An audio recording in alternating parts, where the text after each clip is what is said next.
What's going on? What is going on, people?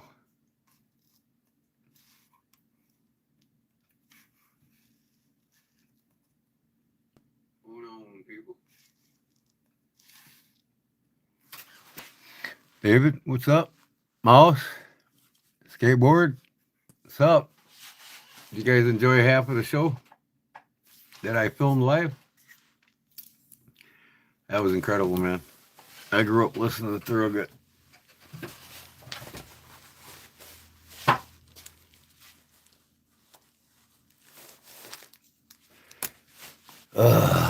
Yeah. Let's see what I got here. In my pocket knife. Of course, I took it out of my fucking pocket. There it is.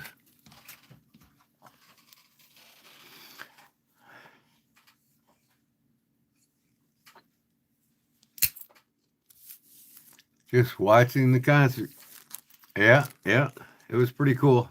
I thought I'd share that with you guys. Probably going to be the last time I ever get to see him. He's getting up there in age. I think he's 75.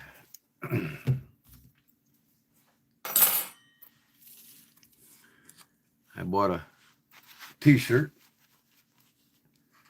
Let's see if I can turn this around.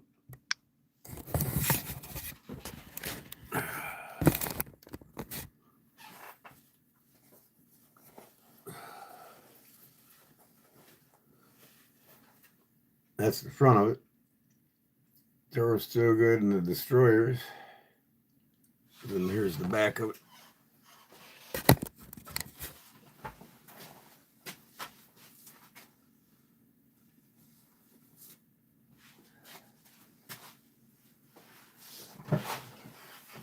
Bad to the Bone tour.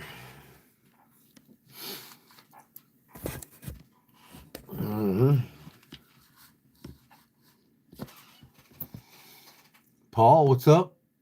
Mouse, Cliff, David. Yeah, I gotta say I'm a little tired.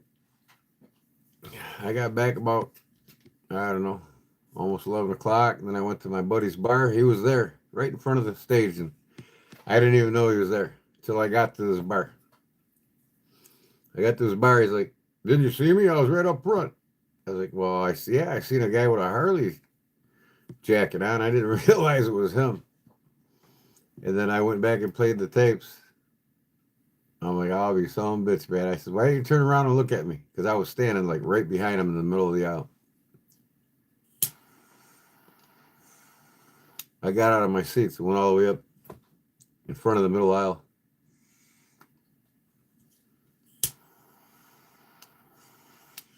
Like the last 3 or 4 songs. Oh, it is a beautiful place, David.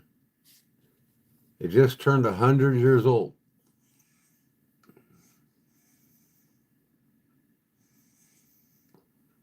Yeah, happy birthday, Paul. I wished you happy birthday on Facebook just now. So I got a signed guitar pick from each member of the band.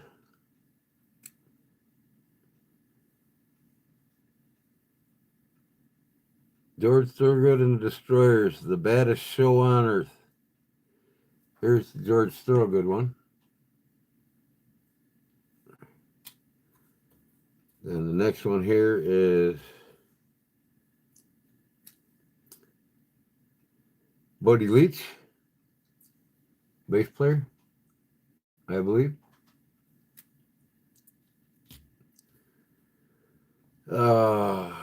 Next one is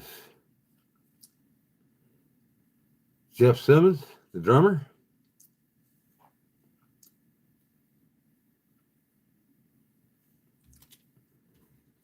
Next one is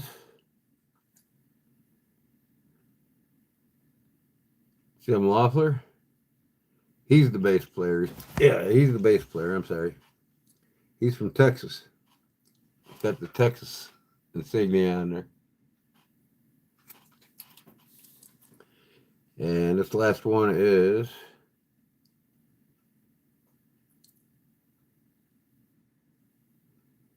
can't read his name. Blow. Jeff Blow or something like that. Can't remember the name. So that cost me $5 for 5 picks. So I got all their autographs on the picks, which is pretty cool. Who do you love? Woo-hoo. I gotta keep it down, man. Wake my wife up. I come home, woke her up. I got some popcorn for you, honey. What are you doing? I'm sleeping. I've been in bed a while. Oh, I'm sorry. Yeah. Pretty nice show.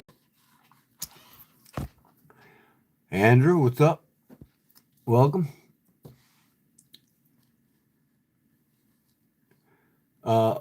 Don't stick blow in your pocket.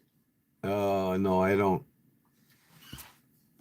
I quit drugs 25 years ago. Quit drinking and quit drugs. But I did have a silver bullet tonight. Once in a great while, I have one beer.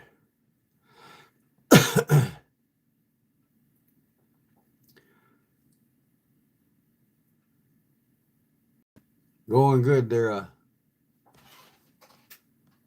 Louis DeSole. Earl Thurgood shirt and pipe. That guy kicks ass. Yeah, you can see my live before this one. I was live on my YouTube channel for half of the gig, the first half of the concert. I don't know how pixelated it was because the reception ain't the best in there.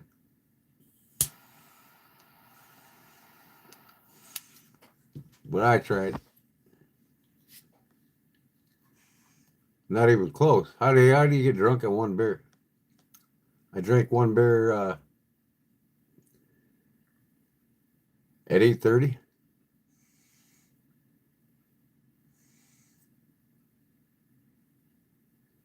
A damn good time. The real Don Johnson, huh? That's cool. What's up, Don Johnson?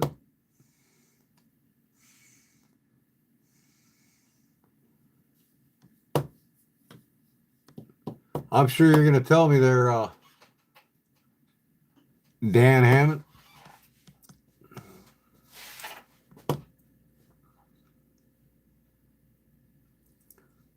You can't have any alcohol? Well, that's no big loss, really. Save your body. You want to mix it with pharmaceutical drugs. Share your best beer memories? I can't remember, to tell you the truth. Any of your best beer memories you never remember.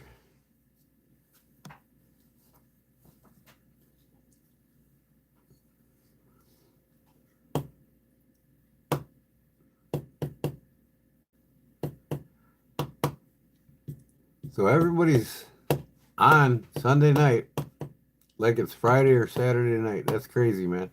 Nobody was on last night.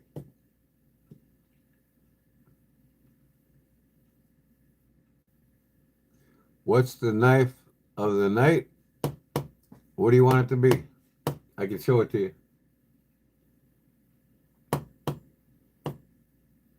I carried a pocket knife because I didn't want to carry anything into the concert. It's one that I did.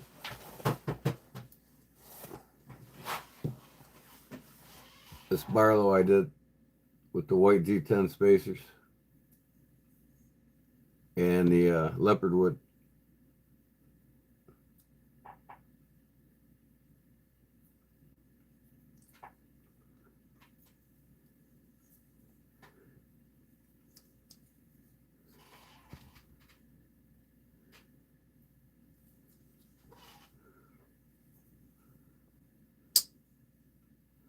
Need to get you a Barlow? That's, yeah, yeah. Everybody should have a Barlow in our collection.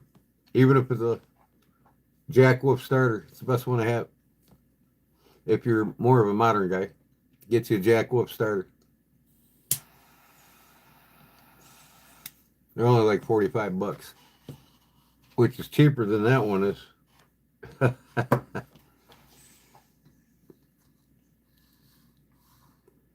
Nope, I don't have any coffin handle blades. I'm gonna make one. I might put a coffin handle on that Bowie knife I'm making right now. What's a flava? A vape. Why in the hell would I want to put petrochemicals in my body? You might as well smoke. It's way healthier than vaping. That's like sticking your nose in your gas tank and sniffing. Petrochemicals, same thing.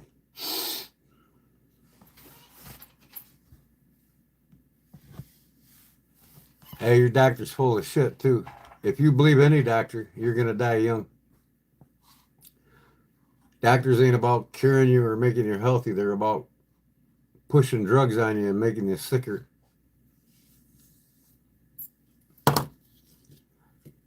Right, his doctor is nuts. They're going to tell you anything that's nuts because they are nuts. They work for the AMA, which is a Rockefeller organization.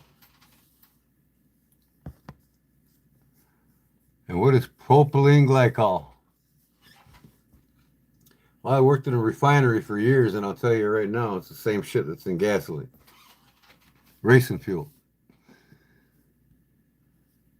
Yeah, they go out of business if they cured people.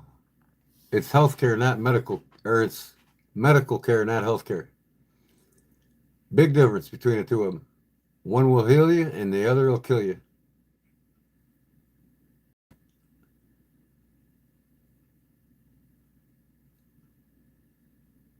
Popcorn lunch, what's that?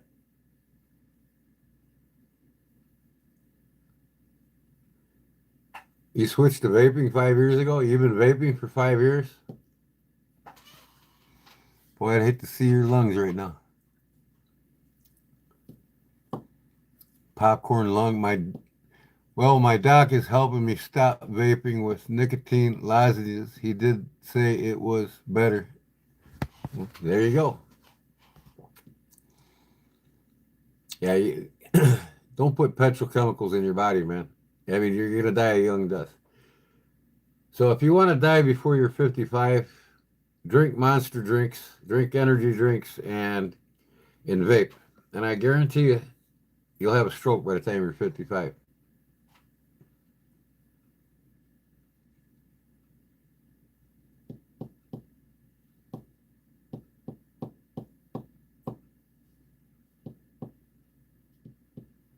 Yeah, it is horrible. Vaping is absolutely horrible. And the saddest thing about it, because the government sleeps with the pharmaceutical industry and the AMA and the doctors and all these big corporations, they get paid millions a year to shut the fuck up, just so you can do the protocol of the agenda, their agendas for you, what to eat, what to drink, what to smoke. There ain't nothing about the medical industry in this country that's there for you. That's the first thing you got to get in your head.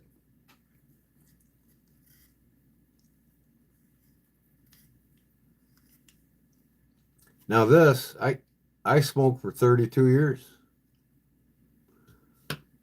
And I started out smoking Newports. That was before all the brothers and sisters smoked them. And I quit because they started crystallizing my lungs. This was back in the late 80s, about the time I went to the Gulf War. And no, late 90s. No, early 90s I quit. Yeah, like 91 or 92. they were crystallizing my lung. The menthol was, and one thing the doctor did tell me back then was quit smoking them and go back to a regular Marlboro because I go to a regular tobacco cigarette. So I did, and the coughing and hacking went away in 2 days, and I never coughed and hacked again. The whole time I smoked for 30 some years. Unless you're a cat, they have 9 lives. Yeah, I don't know about that anymore with cats.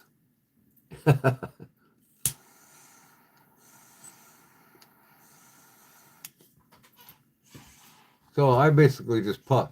I don't really inhale it. But I'm going to quit this too, which will be no problem. By this summer, you won't see me with a pipe in my mouth anymore.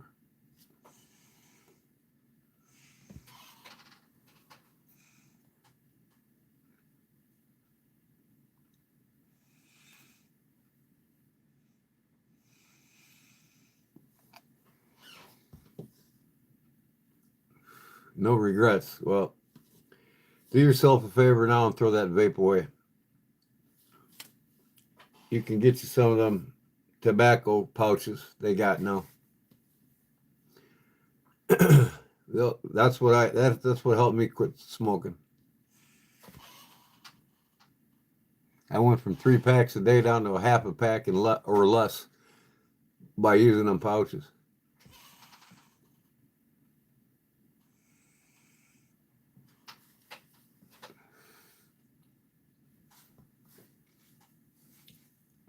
Yep, just keep vaping them petrochemicals, brother. Your body's gonna love you in about 5 more years if you make it. A pack of doobies. It's pot's the most all natural substance on earth. It's there to heal you. It's not there to kill you. Look at the Willie Nelson. What is he, like 97, 98? He's been smoking it since he was 13 years old. The Zen pouches. That's what I had. And now it's getting too expensive. Fuck, I think the last time I looked at them, they're like $12 a pack.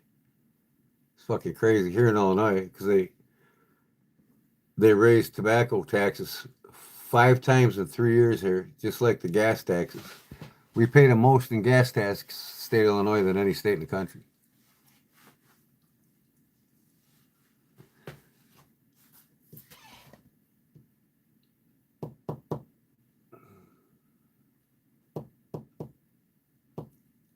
Doobies in the mail. Shit, you don't have to go get it in the mail or where I live. You can get it anywhere in the neighborhood.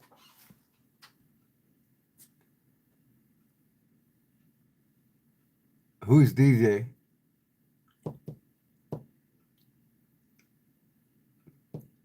Oh.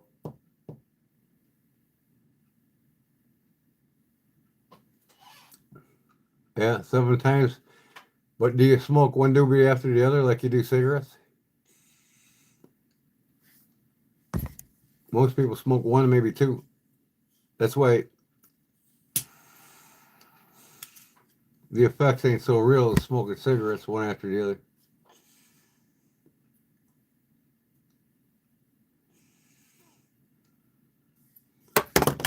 Yeah, a lot of people are crossing the borders to get them. I used to get them cheaper in Indiana when I smoked, and now you can't. They raise taxes on them in Indiana now. It's getting up there in Indiana now.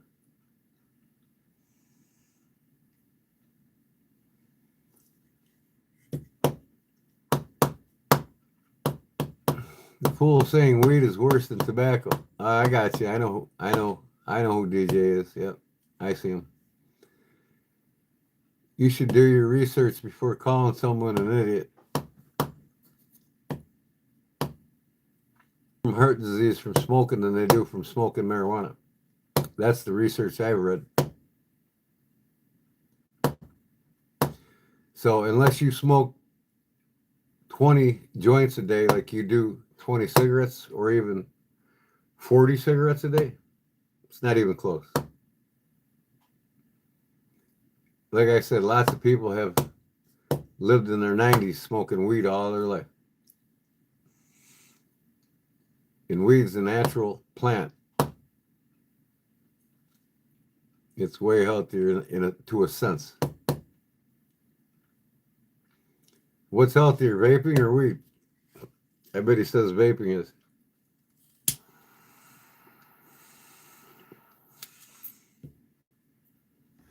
I smoked weed for fucking 20 years. I turned out all right.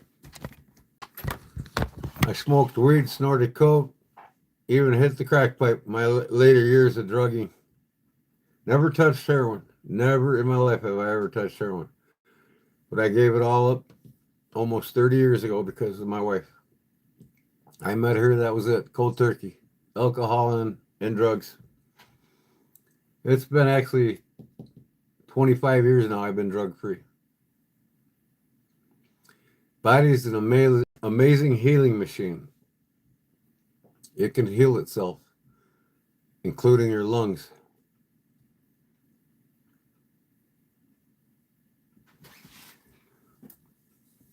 Well, you know why? You know why marijuana became illegal in the beginning, Mouse?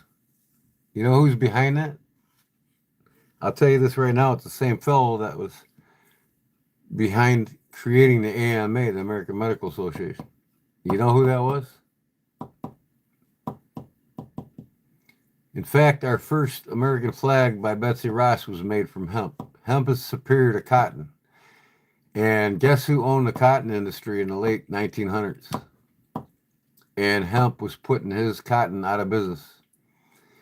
So he got campaigned to make everything illegal about hemp, marijuana, anything to do with the plant. He made it all illegal because he was losing millions of dollars in the cotton industry. Guess who that was? Same person I told you that created the AMA. Who is that fellow? Same person that got every American to overeat 80 years ago by eating 3 meals a day. Same person. Same person that created the American Medical Association and Big Pharma.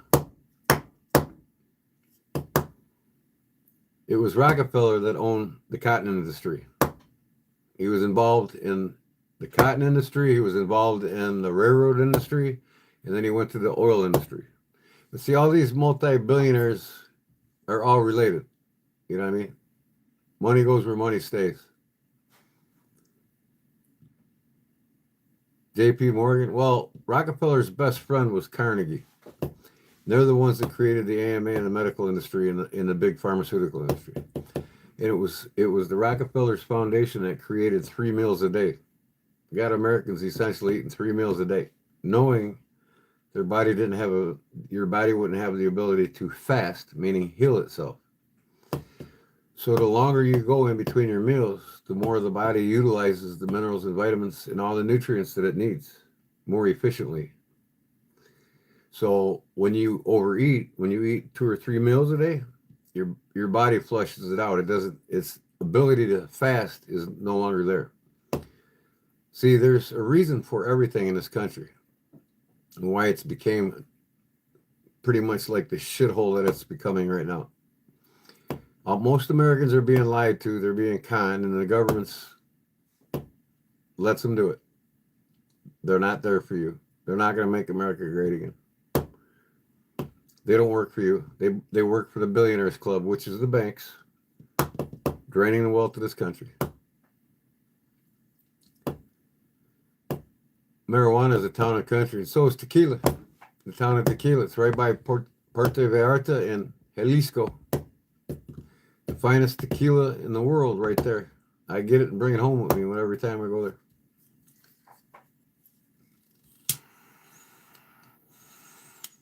Because I do use tequila to mix with some of the foods I make.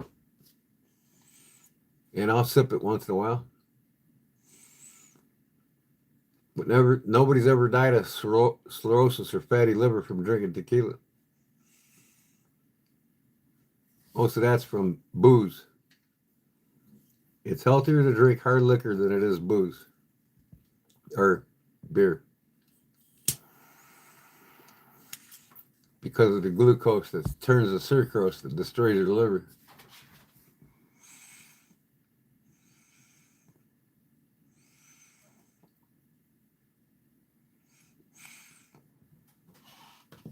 Beer tastes better? I don't know, man. You have some very fine tequila like they do down in Mexico, man. I tell you what, it's smooth. and it doesn't hit you until after you have 4 or 5 shots of it. But when it does, it fucking does. And there's no hangovers from it. Absolutely no hangovers from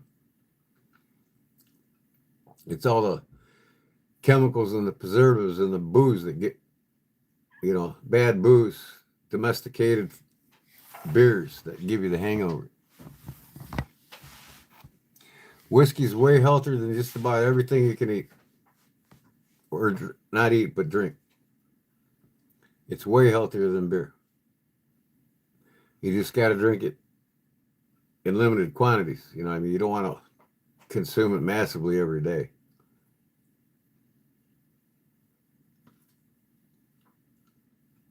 Chef's kiss. What's that mean? What's the chef's kiss mean? For cooking?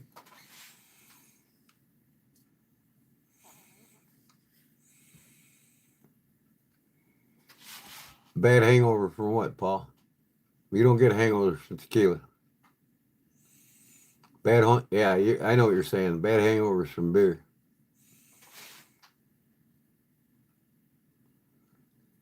Also Negro, yeah, it's good stuff.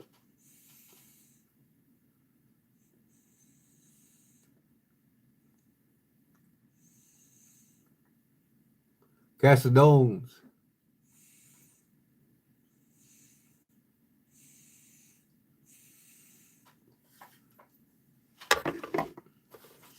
So when I got out of my lab last night, I carved something else.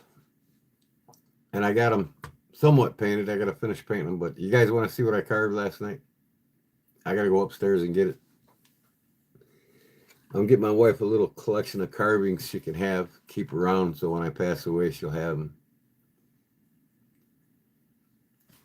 What's Julio saying? Don't Julio? Don't Julio? Don Julio? Yeah, okay, the tequila. To each their own. Patron is even gross to me. Yeah, I don't really care for Patron. Moscato is way better.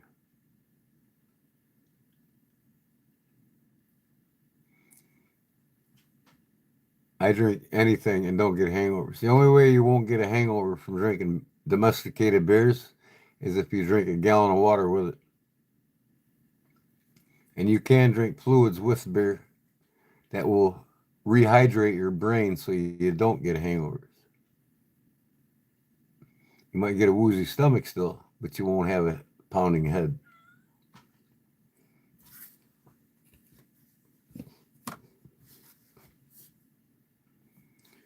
Hey, Lisa.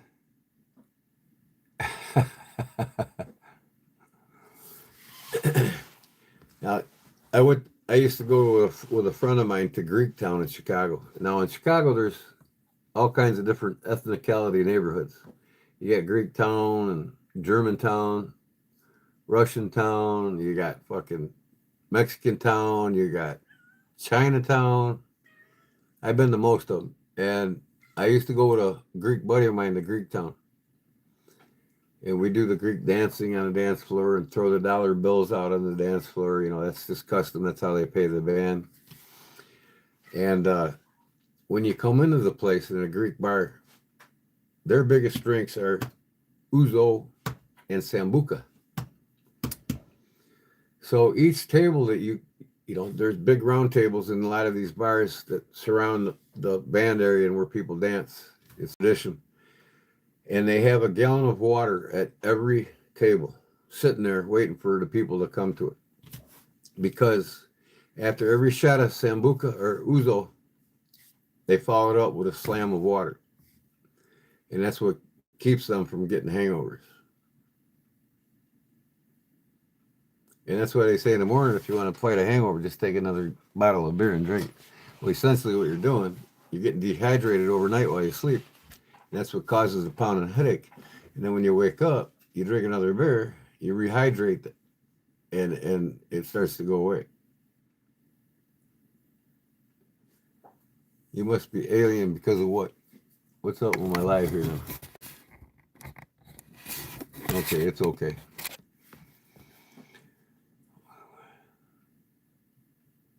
Gosh darn aliens.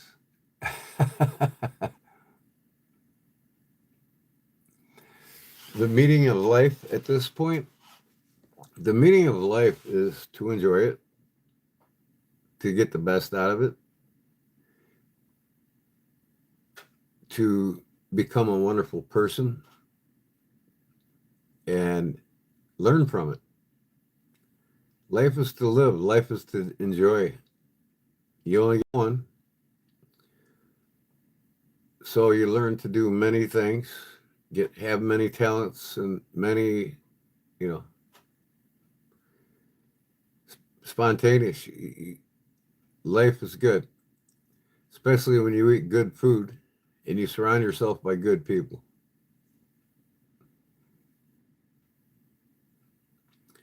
Consume, reproduce, and destroy. Well, I don't really follow you on that because we do consume. In America, we're consumption machines more than any other country in the world. We don't reproduce as much as we used to because of population control in the drug industry and their cartel that's killing people. In fact, it's the drug industry, the medical industry kills more people in the United States than any other disease or natural condition known to man.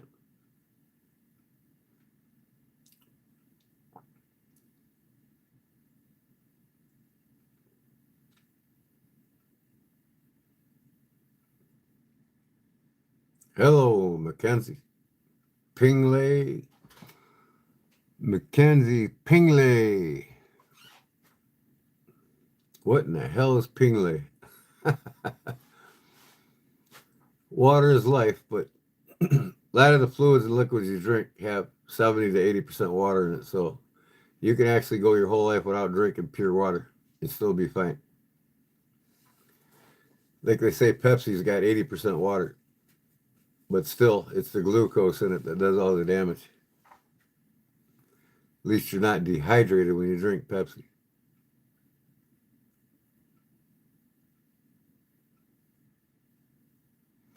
Just est fruit. What? Just, is that Spanish or something? Just est fruit. Or is that eat fruit?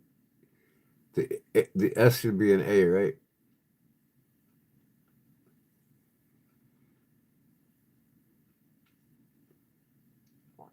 What is a moment in your life you would never forget? A moment in my life I never forget? Probably when I got my teeth knocked out in football. And killing people in war. I'll never forget them nights. Sometimes I can't sleep because of it. Take somebody's life is not something pleasant that anybody wants to do. But when you want to make it home alive, that's just what you got to do. Them's moments I'll never forget. Unfortunately, them moments I see more in my head than any other good moments I've ever had. But I don't let it control my life. I still enjoy it. Well, you should always forgive. And then you forget, you know. If you got to forgive somebody, you might as well forget them, right?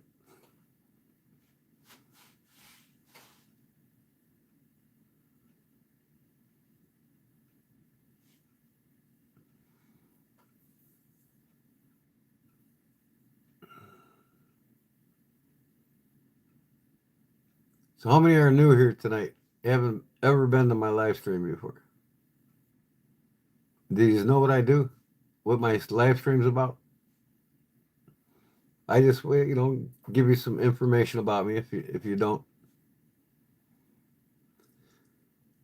Okay, Mackenzie, you like knives? That's what my channel's about. Making knives and leather goods.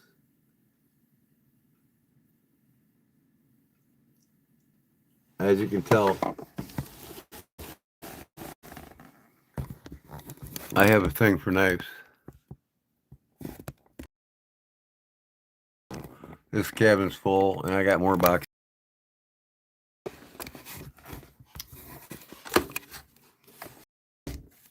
So that's what this channel's about. Kodiak Edge Blades. I make knives. I sell them. I have an eBay store. And I do other things on my channel. I love to carve things, and I like to make knives, and I like to make things from nothing and share it with everybody that's watching.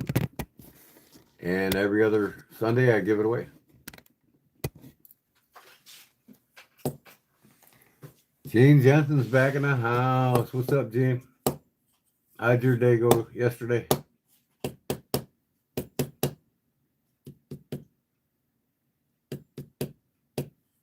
What's delicious, Lisa?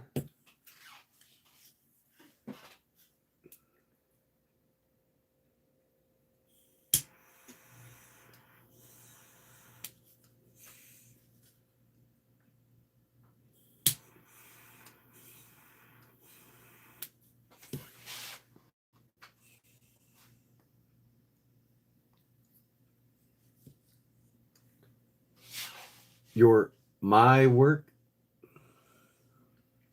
Well, most of them knives ain't my work, but yeah, if you watch my videos, my short videos, you'll see a lot of my work.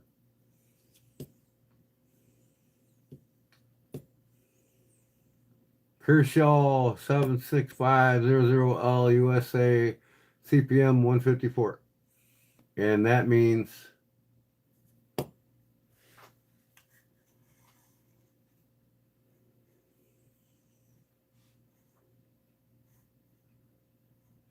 tell me, sir, you said. What's that mean?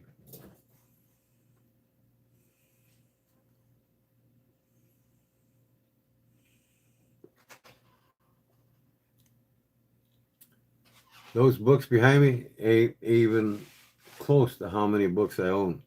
I got a whole room upstairs full of, it's a library, put it that way. But them books represent me growing up. They're books, everything from construction, different aspects of the trade I've been involved in, woodworking, blacksmithing, things I've done in my lifetime. That's part of my representation up on that shelf.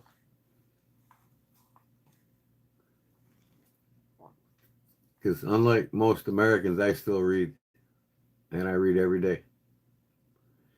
Nothing stimulates the critical thinking mind more than reading. And cell phones, it's a distraction. You don't learn and stimulate the creative thought process as much reading from a cell phone because there's too many distractions. So reading books is what makes people super intelligent and gets their critical thinking mind to work at its greatest.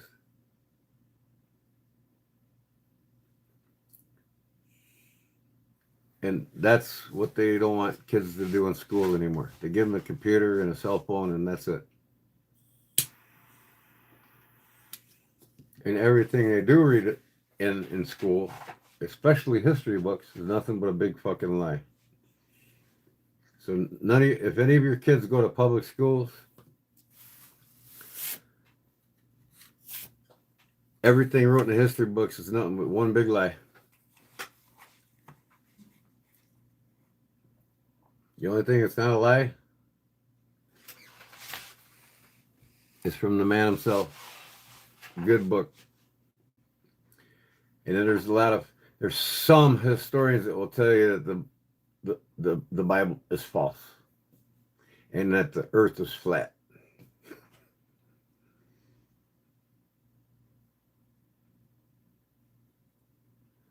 Yeah, I mean, it should be taught in school. Kids should learn from books. They should never have a computer in front of them to learn. In fact, kids that are in wealthy families, the filthy rich, the elite in this country, their kids don't get a cell phone until they're 18 years old. They're limited to their time on the computer at home only for homework. That's it. They're not in social media like most public children are. And that's how they win the game. essentially, I tell people this. This is the bottom line. Most of you probably don't want to hear this or don't like to hear it from me, but here's the deal. And God, please forgive my soul for saying this, but the kids that go to these wealthy schools, Cambridge, Yale, Harvard, Princeton, these multi-million-dollar schools, right? What are their kids learning there? Now, your kids go to the public schools. What are your kids learning there? You see the correlation? So plain and simple, in a nutshell, I'm going to show you in gestures what the difference between the two schools is.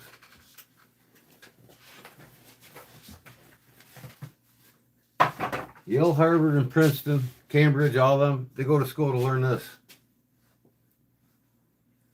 And kids in the public schools go to school to learn this. I rest my case. Public schools are designed to indoctrinate all your children into a system that's being created for them. It's only when you homeschool your kid away from the public's agendas that your kids can even have a chance of being super intelligent or even close to being ahead in society. So the more that they brainwash our children in the schools and the public system, which they've been doing for over 7 decades now, the more they dumb us down and the more they take advantage of us in the system and create us to be dependent upon the system they're creating for our children. And the American people just don't get that. Just like the American people don't get politics is a farce. It's designed for those who create it, for those who finance it. It's not designed, even from day one, Constitution. We borrow money from the British. They knew we'd never pay them back, and we have it. And we still have it. Your kids can be very intelligent, especially if you got them reading books. Get them away from American history books. This is what makes YouTube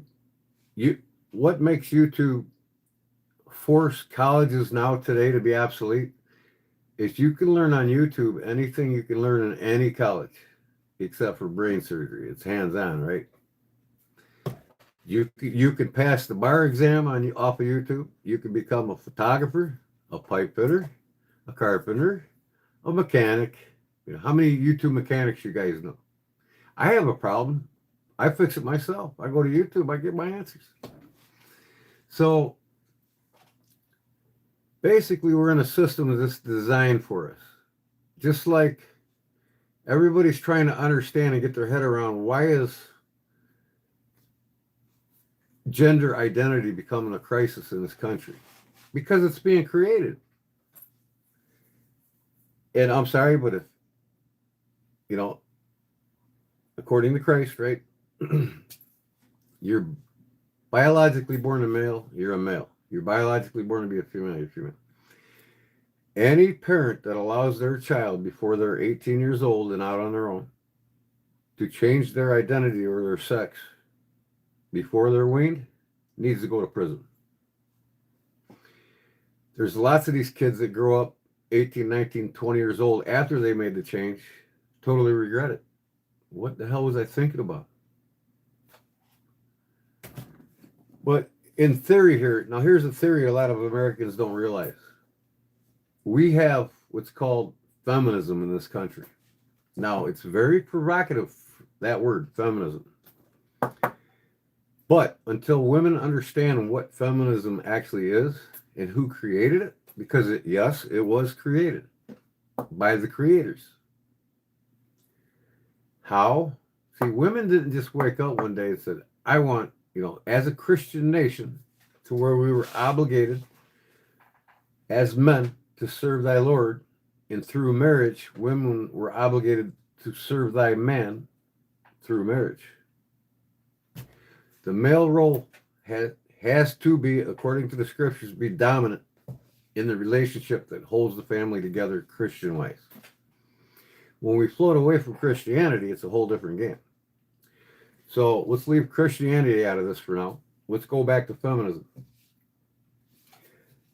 Feminism was created again by another feller by the name of Rockefeller.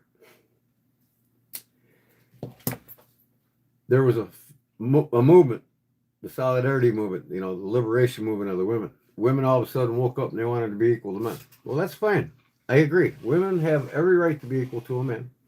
But that wasn't the plan of the planners that created feminism. The plan was only 43% of the nation worked at the time in the early 1900s. 43%. So what happens if you get the other 67% working? The females. What also happens when you get women working, when they're married and have children? What happens to a household when the woman goes to work? Now, hence, they're destroying the purchasing power of the dollar, so now women got to go to work. That was their plan, too. So, when women go to work and they have children at home, they knew, the creators of feminism knew, the more they get the wife or the mother of the child away from the child, the dumber they'll become. It was the woman's job to make the foundation of the family strong. That was her job through marriage. And even to this day, I say if a woman has a child, she should stick to her vows. But that's not possible now because we now have the last 2 to 3 generations where young ladies grow up to not know how to be women to young men, and young men grow up now not knowing how to be a man to the young man to the young women. And then you put in this gender identity crisis bullshit with it. So feminism is created by the creators to dumb down our society, and it was all planned. A lot of people don't realize this. So if you look it up, every word that I'm saying to you right now, look it up. Even type it in YouTube. You'll find YouTube guys that study this shit. We're in the 5th phase of feminism right now, and it is that of feminism that's destroying the American society and culture of today. Okay? Women are constantly plummeted with how she should act, how she should be independent. She should have a job, a career, everything that a man has, she should have. That's fine. If you don't want to get married and have kids, go right ahead, go for it. And now because of feminism, it's broken up families. Women want to go out and get them Louis Vuitton purses and Coach eyeglasses and Coach purses, and women shifted towards living in an image that they see in the media, on television, what a woman should look like, how she should act. Nothing to do with Christianity and what holds a family together through the vows of Christ. So that's the biggest crisis in this country. Feminism is destroying this nation, in this society. And now we're in the 5th phase of it. So if you doubt anything I'm saying, just look it up. Type in, how is feminism destroying the American culture and society? And see what you get.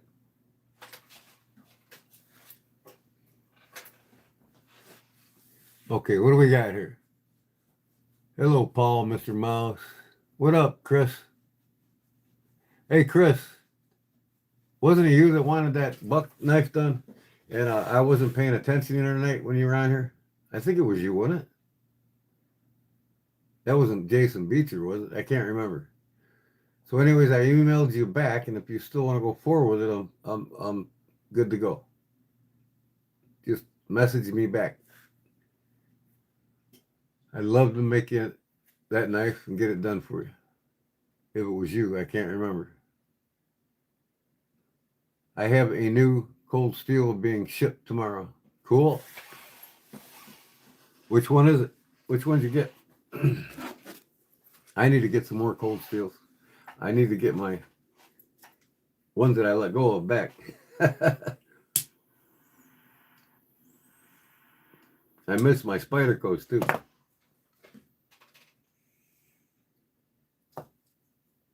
I message you with changes. Okay, great. It is you then. All right. You got my attention now, Chris. And I'm sorry about the other night when I wasn't paying attention. Sometimes I get too caught up in what I'm doing and I just don't pay enough time or attention to the chat. And I don't do it on purpose, especially a loyal person like you. So I will go to the email first thing tomorrow and I'll read it over and we'll discuss the options and everything we can do here. We'll make it happen, brother. Yeah, send me a picture, man. I like to see it. Is it a big one? Is it that big son of a bitch that can still fit in your pocket? Cliff?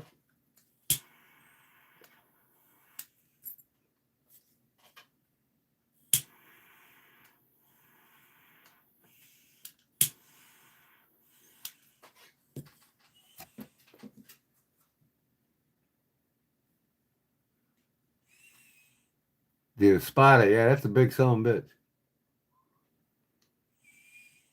All right, I appreciate it, Chris. I'll take care of everybody. We'll make her happen, man.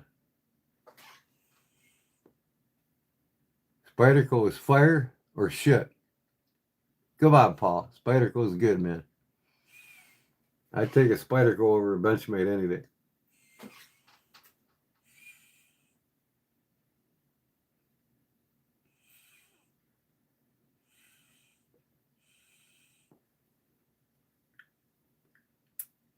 But I just don't buy many American knives anymore other than the Buck series. I'm going next week to pick up a couple Buck 119 series knives from a guy. His father passed away and he's got about 15 knives. He's going to sell me 3 of them. I think he wants to just give me the rest of them because he knows they'll go to a good home. And I'm adding to my 119 collection. So when it comes to American brand knives, I'm pretty much not going to buy one of each anymore or bounce back and forth. I'm just going to keep adding to the collections I got, which is the ones I love the most, which would be the Buck knives and my Mora knives, you know, my Gerber knives, my fillet knife collection, my Chicago cutlery collection, you know, even Schrades, but I'm not in a hurry to buy any new knives. So I'll probably like only buy 1, maybe 2 Spydercos in a year and maybe 1 or 2 Cold Steels in a year. I got to let back on my spending when it comes to knives because I got a lot of things I got to do here this summer. But I might be going, or I am going to the Wiggins show down there in Mississippi. And I think I'm taking about 200-300 knives with me and start downsizing on my collection so I can get the funds for getting what I really want. I mean, there's a lot of knives in there that's sitting that I don't even touch. And why? You know what I mean? I don't have many people over here to look at them, and I want somebody to appreciate them and use them more than I would.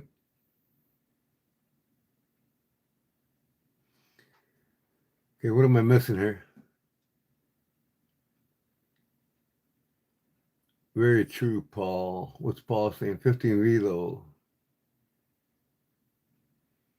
And Paul said 15 though. And what did he say first?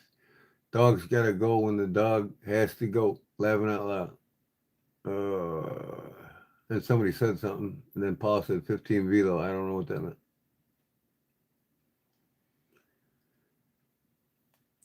Because 15V, backspacer file work you do on 110 is fire. Yeah, I mean, it adds a lot of character to the knives, you know. And you just can't go out and buy a manufactured knife with carving on it, you know. But that's where I'm at. I like to customize knives for people. I like to customize. There isn't many of the knives I've had come in and out here that I haven't customized one time or another. I can't leave them alone. If you remember this one here, it was that real shit clamshell Imperial, right? So I took it completely apart, threw all the shit away, kept the blades, and made the whole new knife. Now it's a worthy knife.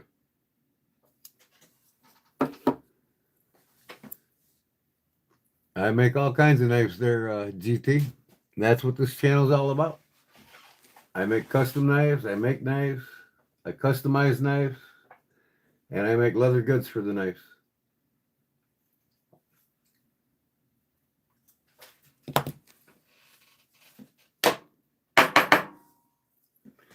It's pretty fascinating tonight to watch George Thorogood wail on that guitar neck. Some of his techniques I was watching, I was like, wow, makes it look so easy.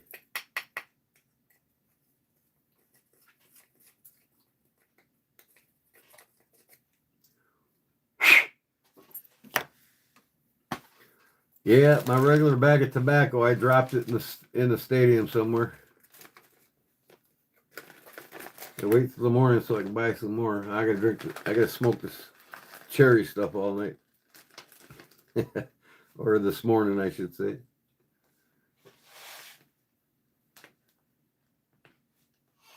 Oh, hi, by the way, GT, welcome.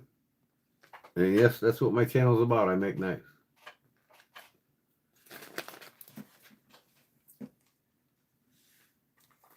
Do you have any style for cooking? Them are fun to make. Once in a while, I'll get a hair up my ass and I'll make one. My last cooking knife I made is a old hickory style chef knife. Not a chef knife, but a butcher knife.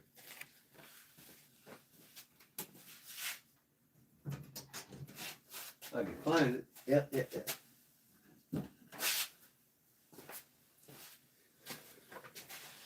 I'm yet to make a good sheath for it. This is just temporary block of wood, but here she is. It's made out of 1084 high carbon steel. It's got the brown burlap micarta scales, and then see-through orange spacers. You can see the pins through it. It's a replica of a chef's butcher knife from the notorious Old Hickory Company. Same size, same blade shape. And I use this.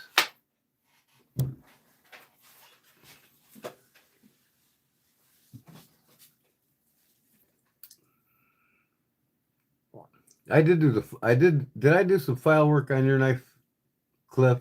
I can't remember. I probably didn't. I know I did on that other cold steel.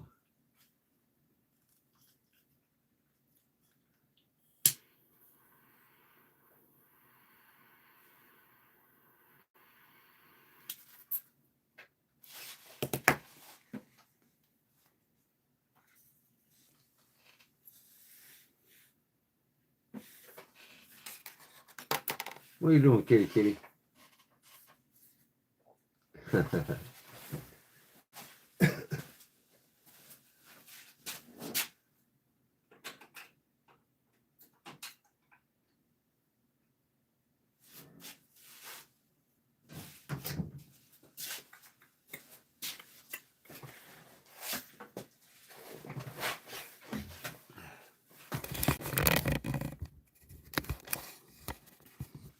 Oh, this son of a bitch ain't gonna stay up either, I tell you.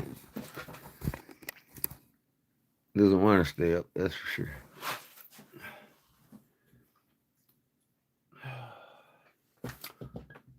Oh, I was gonna show you guys my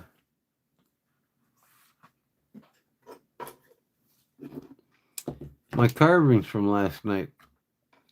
I had to go up and get them.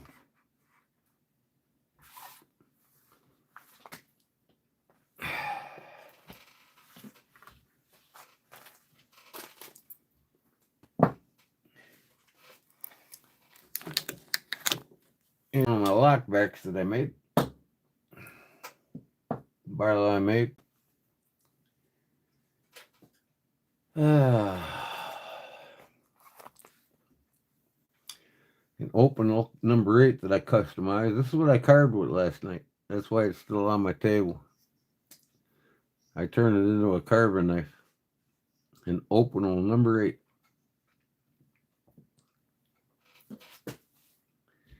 And this one I wrapped with leather after I stamped the dragon scales on it. And this is a Emerson Wave Kershaw.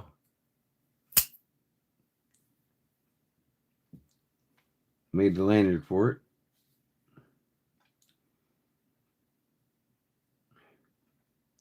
Little skull head on it. This is Barlow I made, and a lockback I made, and this is a custom one that I did.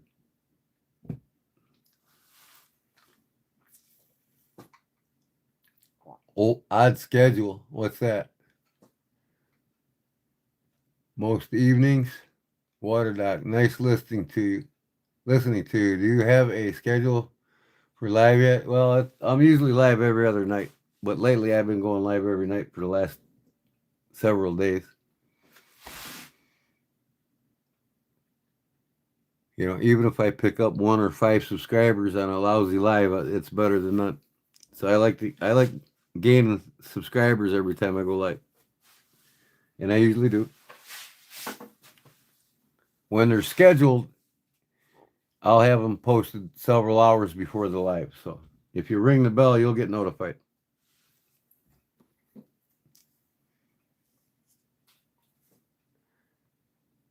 $7 off is nice. Yeah, I know. It is nice. But I'm retired, you know. I don't have a job. I don't go to work. I just sit around here and make knives and leather goods and talk about it with everybody. You want a Springer Auto? Oh, I love them, man. They're badass, bro. That's what I want to do too, is I want to get more of this company's. You know. I want to get more Hubertus in my collection. That's $250.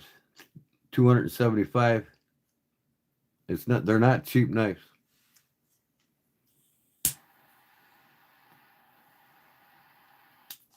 The bigger ones are in the 4s.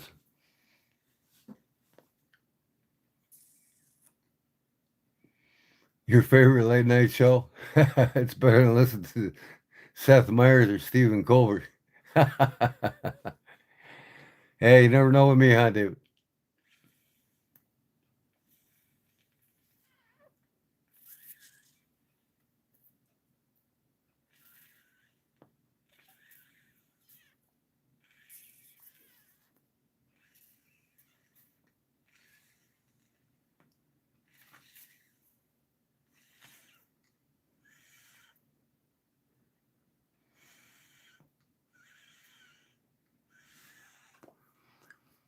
Let me go up and get my little carbons for y'all to see. I'll be right back.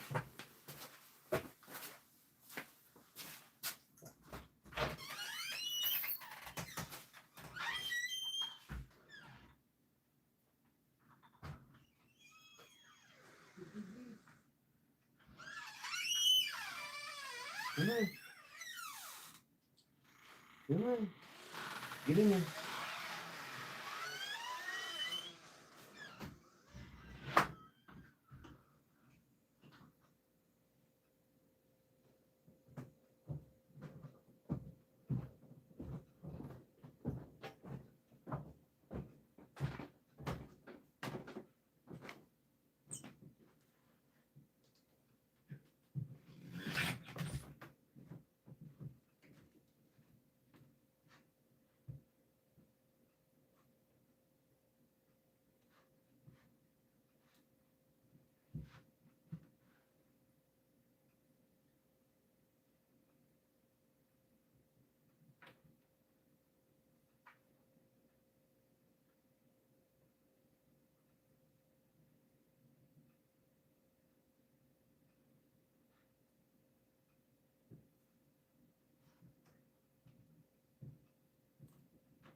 Okay.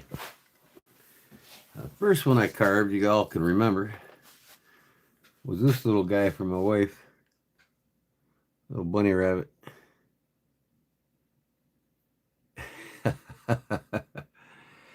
And now she's starting to get a collection from me as of last night. So, got the little bunny rabbit for her. Then last night, you guys all seen me carve this, and I painted it this morning, so. Little grizzly bear, huh? Kodiak is, baby. It's done. Hey, a cute little tail, huh? Looks like Smokey the Bear. So I made that last night. Some of you's watching me carve that. Yeah, it looks good, huh, Paul? And then after you all went to bed, when Paul said goodnight, I got out another chunk of wood and I made a Canadian goose. I got to put some tannish white on the feathers yet and go over this black stuff with it so that you barely see it, the separation of the wings. But I did a Canadian goose here. I'm a big-time goose hunter. So that's what I carved after you went to bed, Paul. I was up till daylight.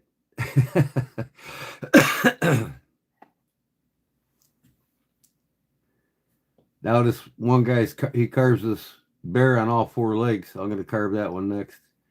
And we got two weenie dogs, so I'm gonna carve the wife a weenie dog next.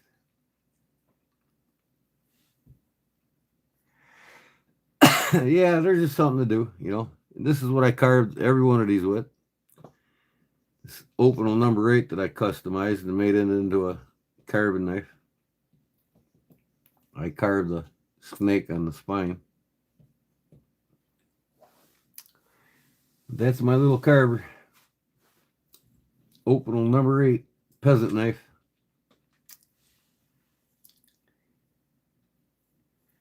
I make bracelets too.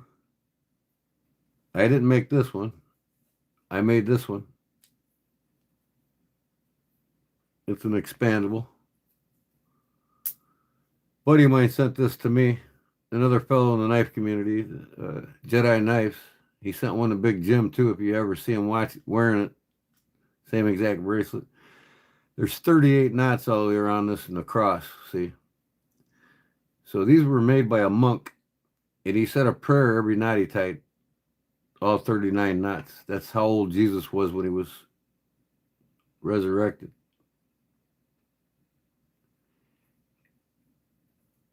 So that's what this represents, the life of Jesus. And then I made this one here.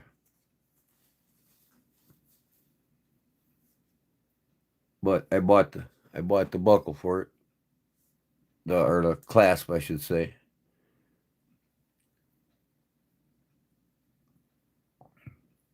You just screw this and it comes apart.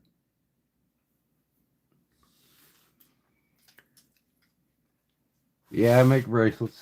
You know, I make all kinds of things from paracord and knife lanyards and whatnot. But the fun thing about my page is you never know what I'm going to make when I am live. I get a hair up my ass, I might make something right now.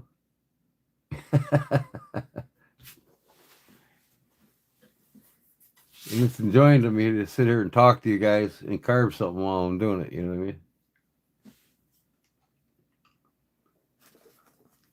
I made this the other day just messing around on my machine. Something to put my custom Victorinox in. Velcro. Little nice slip for it. Here's a wallet I made live the other night. Topside wallet. The new craze in the EDC world. I made that live.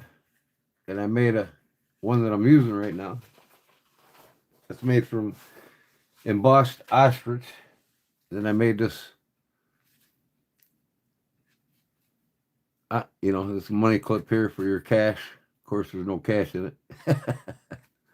But yeah, this is my pocket drop.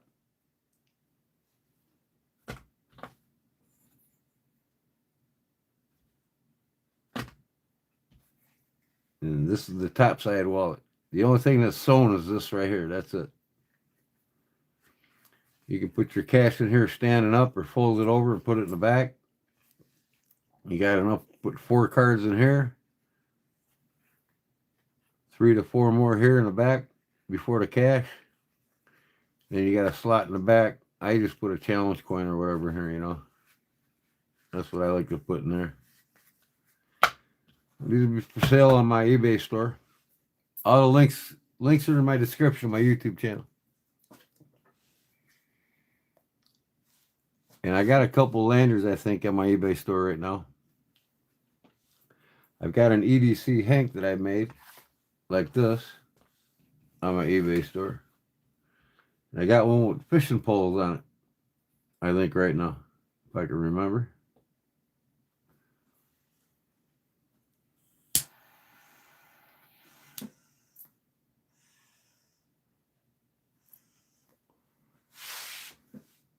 It's empty like yours. Well, yeah, it was empty till tonight.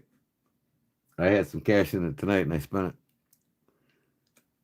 I don't carry much cash on me because I don't want to spend it all, you know what I mean?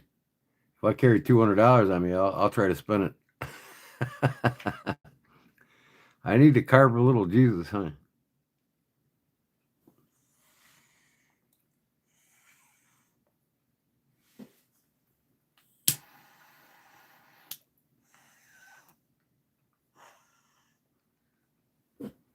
Maybe I'll carve a weenie mobile. The weenie mobile. Ask my.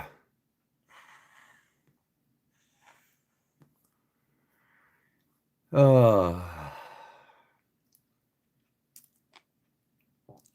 I only carry the amount of cash that I want to spend on any given night. And I don't carry much more than that. I won't put $100 tucked away in my wallet for emergencies. There's no need for it.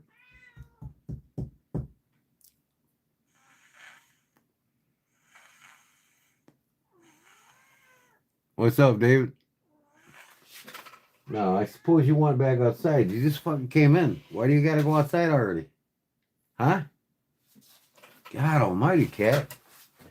I'm not letting you back in this time. Come on.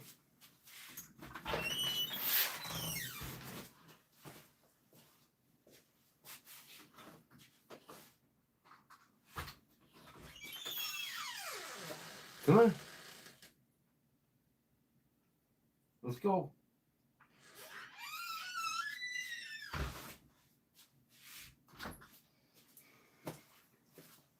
Hi, Mama Cat. Mama Cat comes in to get something to eat, and then she wants right back outside. She don't like it in here. She freaks out, tries to claw her way out. You're from Alabama as well, Steve. Cool. Sweet home Alabama.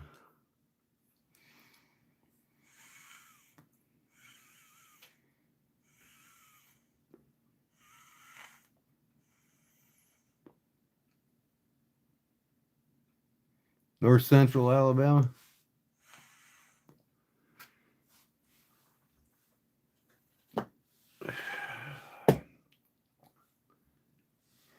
Yep, this is one of my little favorite nights right here, boy. Hubertus Springer. So these dragon scales look pretty cool, don't they? It's all leather. I stamped the leather and wrapped the handle with it. It's a frame lock.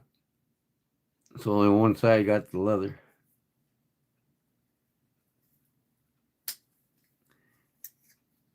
I did a Civivi yellow on them too. Here's one that I did here. I make these EDC pouches. I gotta put this on my eBay store, but I'm not gonna put them on my store until I get more zippers so I can continue making them.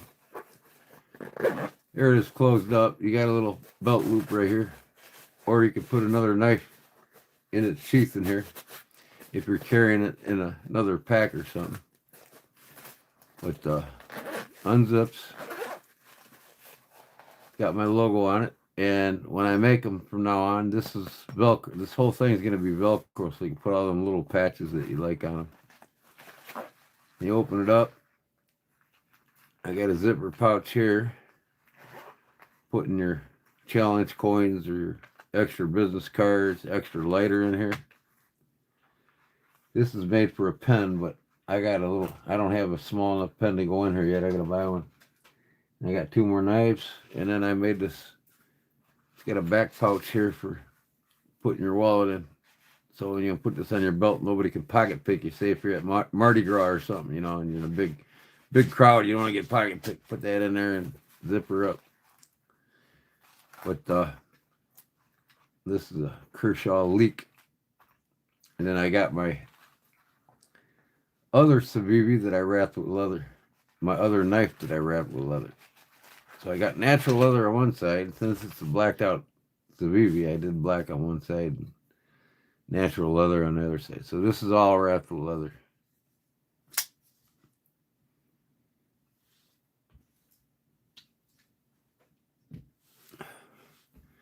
These are my 2 knives wrapped with leather.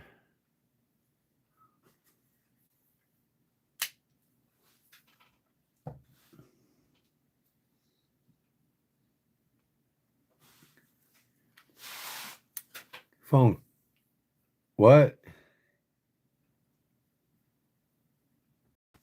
You're 65 years old and you're talking about crack? I think you're too old to smoke crack. You don't know anything about crack. Sound like a crackhead to me. Quack is bad. Quackheads are lost in life. They don't have a clue.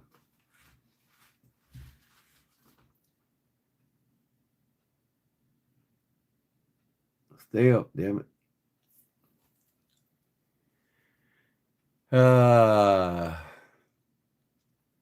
MMMK, laughing out loud. Space cadets. Yeah. You mean 10-year-olds?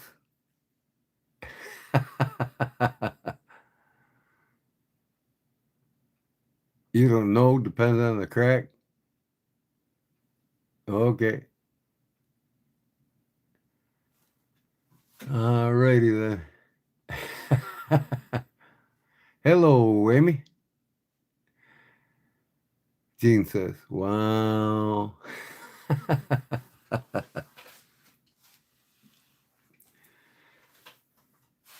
I once was cracked, but now I'm found.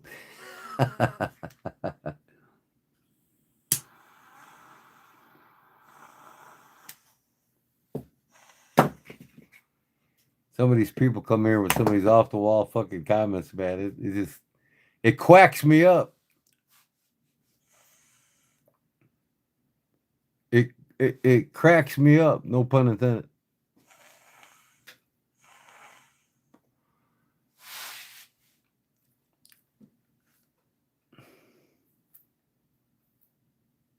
Got a little boo-boo there, man. Wow.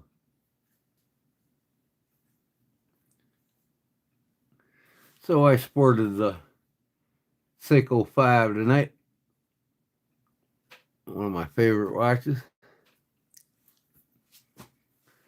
Who do we got lurking now? What do we got lurking? It says 29. I bet there's more than 29 here. Let me refresh my page.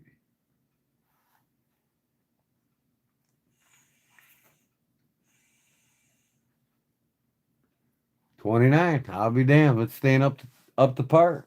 You want to go back out, kitty? Okay, come on. Come on, Kiki.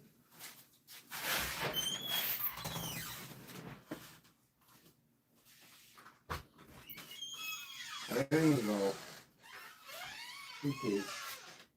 You're not out of water, are you? Okay, you got water.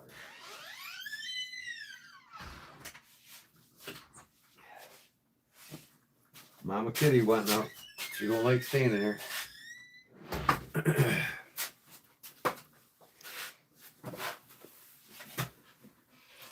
It's not what it's cracked up to be. You okay, Amy? What state you in, Kodiak? It sure in the hell ain't Alaska. I'm in Illinois.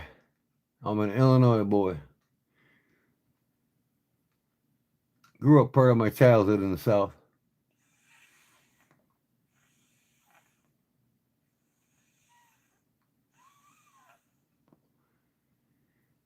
Illinois, I'm 1 hour south of Chicago. In the country. Nowhere near a city.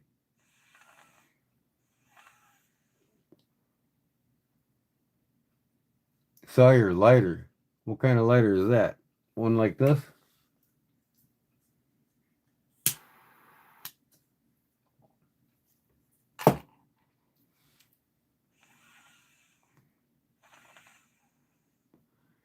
Must be a bad town or neighborhood that you're in.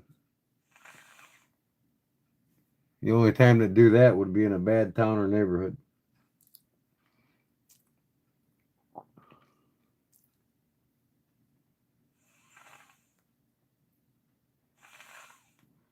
We've got some of the biggest fully dressed deer in the country. Yes, sir. 265 plus. Because they're corn fed and alfalfa fed up here.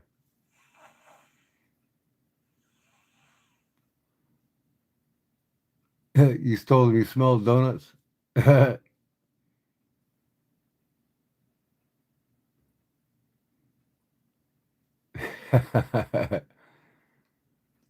Oh man, LSD. Back in the day, LSD. Purple microdot, Lucky Charms. Oh, all kinds of good stuff.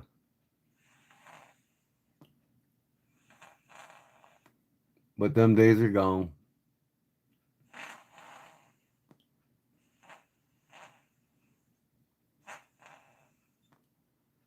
Lucy in the Sky with Diamonds. Exactly. Another good one.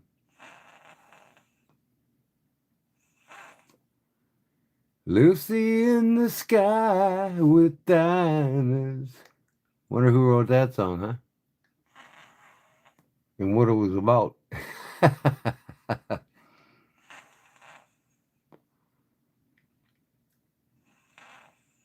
It was in my 20s when I was doing it. By the time I hit 30s, I graduated to Coke. And by the time I hit 40, I quit it all. I've been clean 25 years.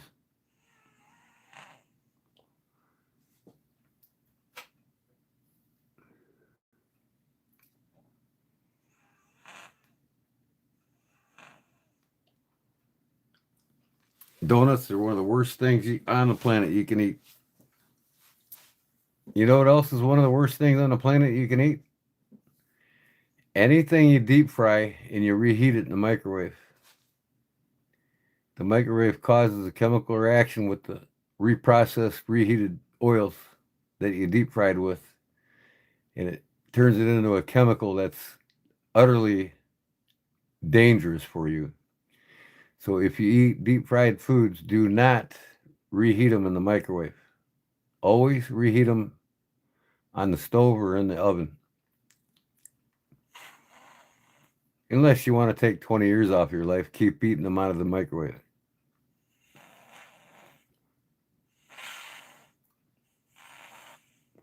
You doubt me? Look it up.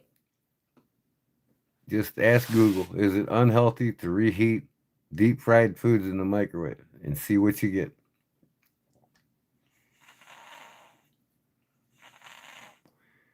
One of my best friends today did it. I'm like, dude, you realize what you're doing with that food?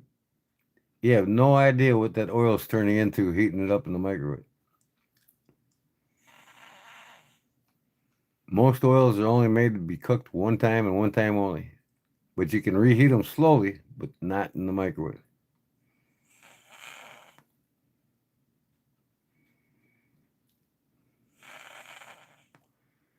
What shit's in processed food? Depends on the oil.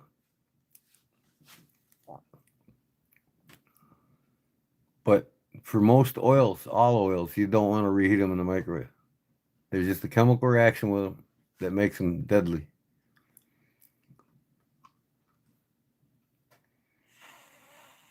A forklift manifold on the night shift, right?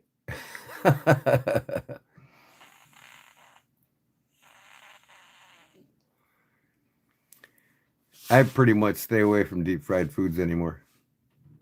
I can't remember the last time I ate a donut. And I don't eat no oils that are seed oils. Oh, I hear my wife walking up there. She's like, that motherfucker's live again. He's coming to bed.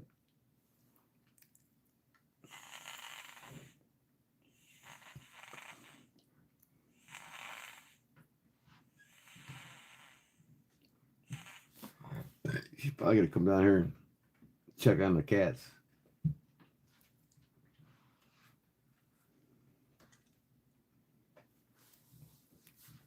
No, her sugar gets high sometimes and her alarm will go off in the middle of the night.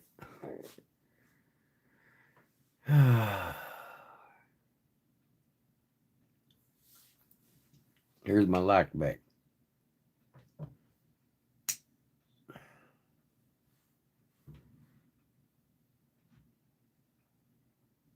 That's brown burlap micarta.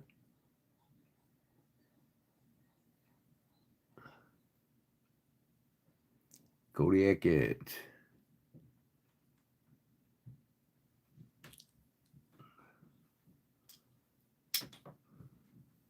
And this is my Barlow.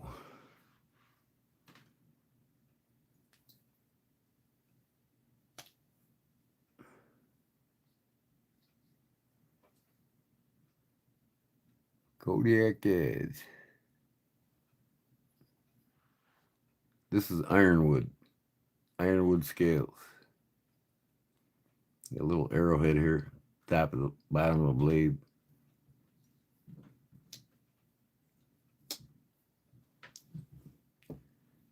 This is my custom remade Imperial, where I only used the blades. I made everything else. White G10 liners, brass liners, brass bolsters, leopard wood with a half stop, two bladed.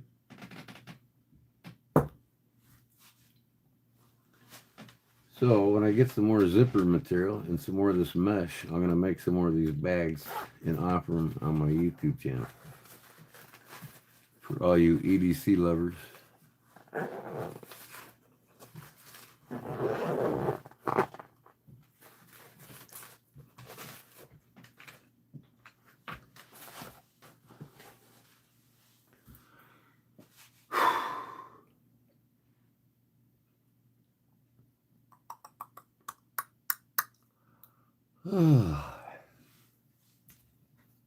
Get these out of here.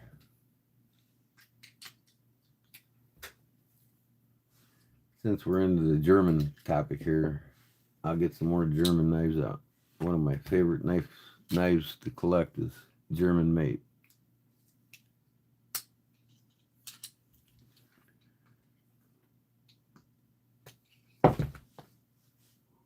That fucking bear just does not want to stand up. He's knocking everything over. Stay.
Damn it.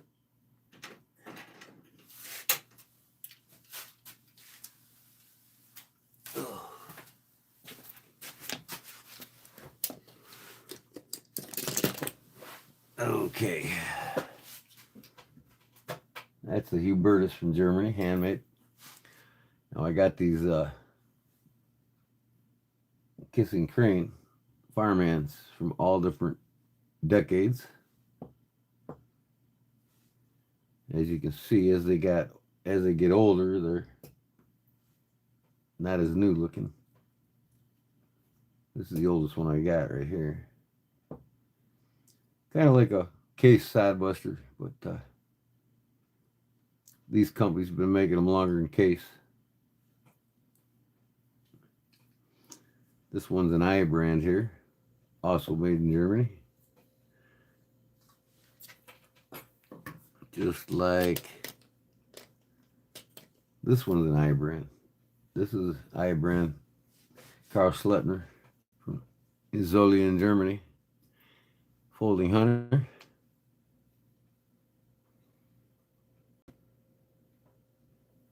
Little dirt on the blade there. I have to clean it off. And here's the other Karl Slettner I brand farmhand. You can see it's got Karl Slettner on the blade on both of them. If you look at the teeth that's on these nail nicks, that's what you call match strike. Match strike nail nicks. So what they do is they take the self-striking match. This don't have the sulfur in the front of it, so I don't think it'll work, but they take the wooden matches and they run them on these nail nicks and it starts them. But these won't start because they don't have that white self-starting sulfur in the front. You gotta have one of these. But the self-strike, the all-strike matches, that's what the nail nicks are called. Matte strike nail nicks. It's morning now. Yeah, it's 2:02 in the morning here. This is the oldest one I got from Kissing Crane. This one's called the Black Angus. And the cow is not on it anymore because it's too old. This thing's from the 60s.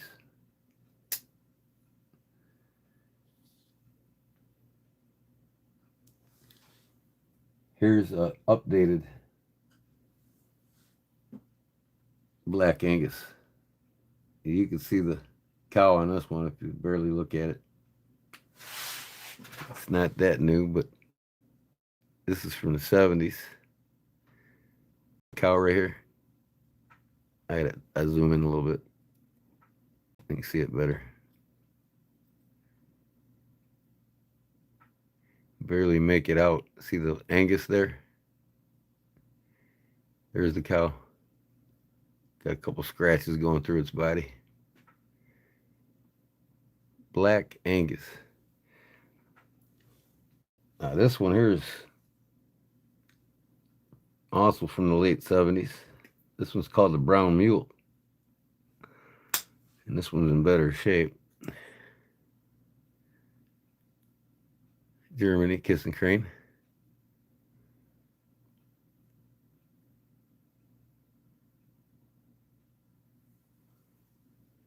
And then this one's called the Coal Miner, I believe.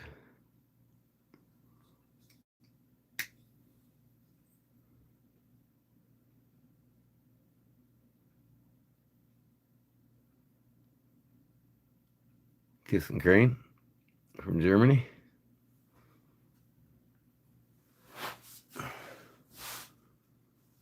So these are all from Germany.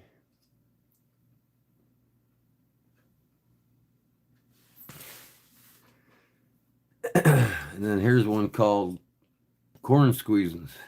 This is the bigger size one. Kind of like the sidebuster scene. Open this one up here. It's got corn squeezins on it. 200 proof. Distilled spirits. Mountain Delicacy. Bootleggers Premium. Kiss and Crane, Germany.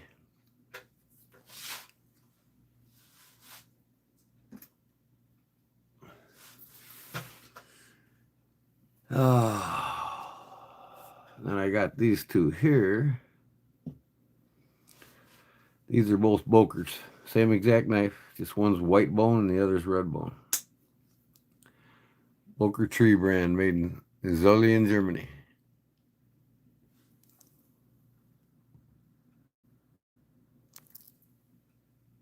There's the white bone.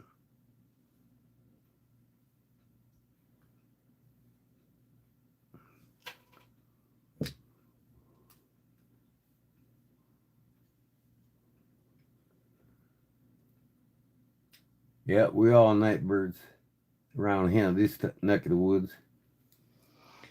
Then here's the red bone, same exact knife. In Zollian, Germany. Boker. Boker tree brands made in Germany. Unless it says Boker USA, then it's not a tree brand and it's made in the US. Same company, they make knives here too, just like they do in Germany.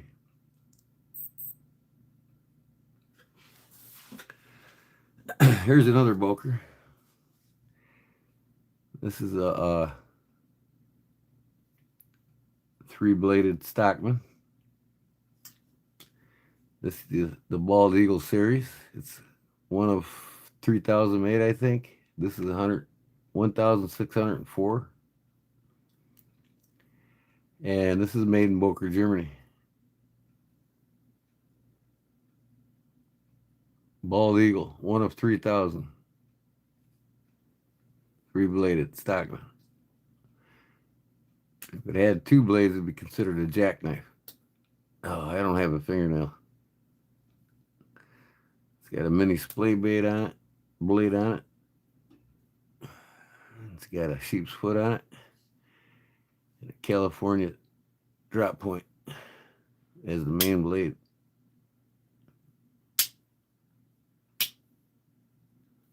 Beautiful knife. And white oak. Here's one more German knife I got. And this is pre-World War II, 1941. It's got the Henkel's logo on here. You can barely make it out. It's so old. There is no bail on it. And these were offered to the troops in Germany by Henkel's. Kind of like a scout knife. Can opener, bottle opener, and main blade. After 1941, Henkel's sold out their knife division. They no longer made knives. So if you got a Henkel today and it's new, it's not made in Germany. It's made by another company. This is the last of the German-made Henkels.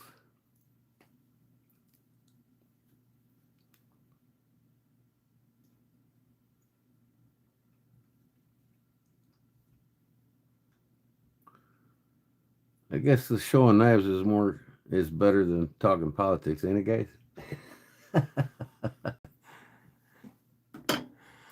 Yeah. It's more fun than talking politics, ain't it? I see if my phone will stay up without falling down here. Oh, man. There we go. Stay. Okay. Got a pretty nice collection, Emma Mouse.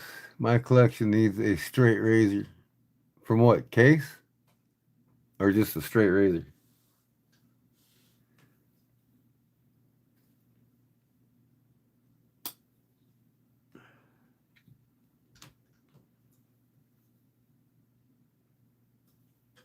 Man, this thing's got snap, like you wouldn't believe. I think this one was made in the 80s. Hear that thing close?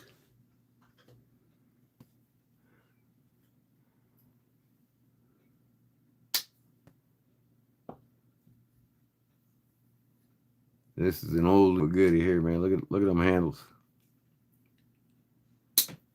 That's a pocket worn, well used German knife there, still together.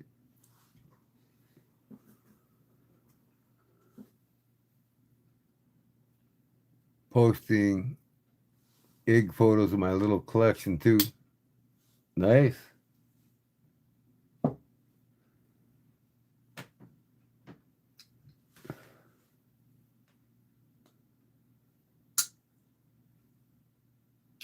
Yeah, my wife's up there tooting around. Sugar's low. This one's hard to close, man. Oh, man. Never been used, though. You can see I do use a lot of my knives, so.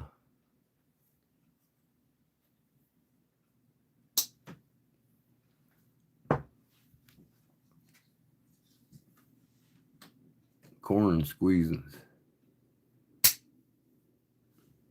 That thing will take your finger out, boy. This one's the hardest one to close.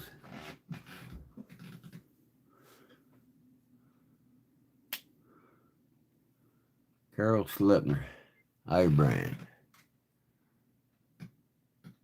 Stainless, Germany. Brazilian, Germany.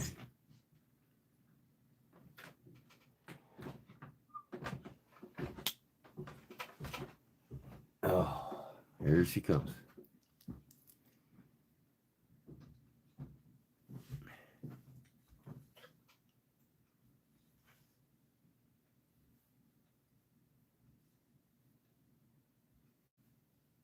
Hello? Taking the dogs out? Oh. Yeah, they constantly want to go in and out all night. Here comes Patches. You got them out? A couple of them. Now Patches wants to go out. No, Patches, you can't go out. It's that time. That time. Uh-huh. Yeah, she's just bored. Look at her. She's bored.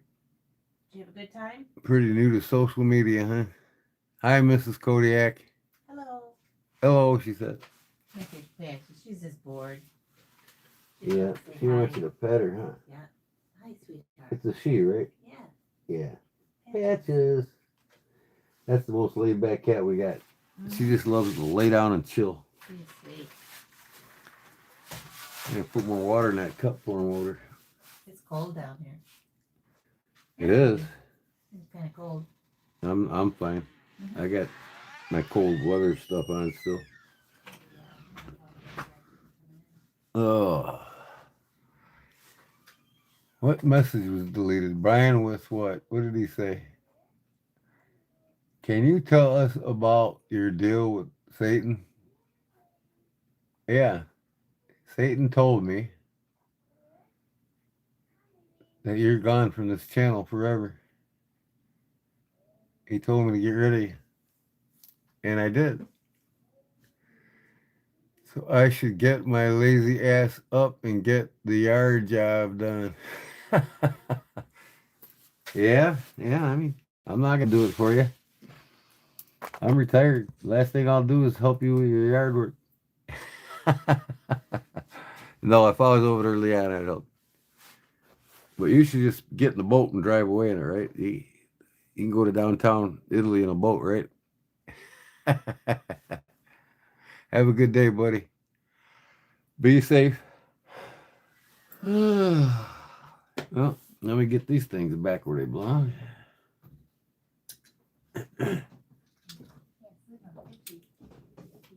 I got more German knives. So I can take them all over there without dropping any of them.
Okay.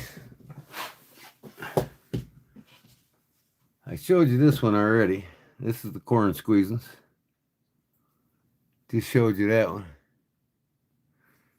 And I also got a corn squeezing strapper by Kiss and Crane. Both the same company. Bootleggers Premium.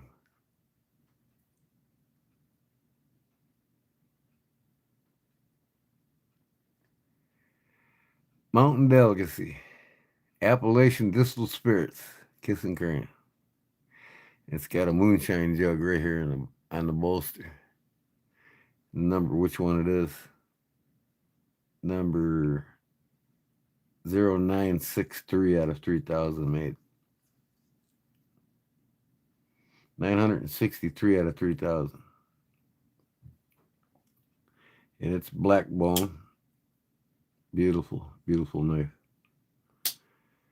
Personally, to me, there ain't no company in the United States to make a finer knife than the Germans. Without a doubt. Here's the other corn squeeze. It's one of my favorite trappers.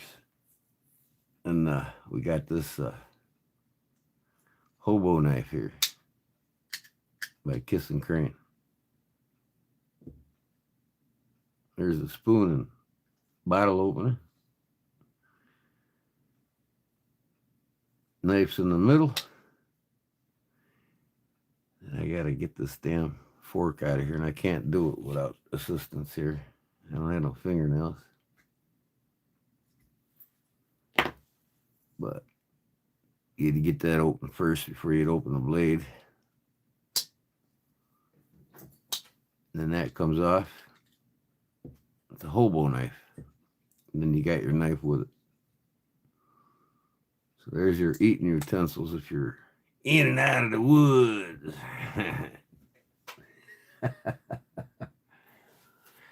No, not yet. Those are awesome. I want one for my backpack. The hobo knife, man. Old Mercedes pre-def diesel. I would get me an old Jaguar. They're cheap. Pick one up for like $2,500 in good shape.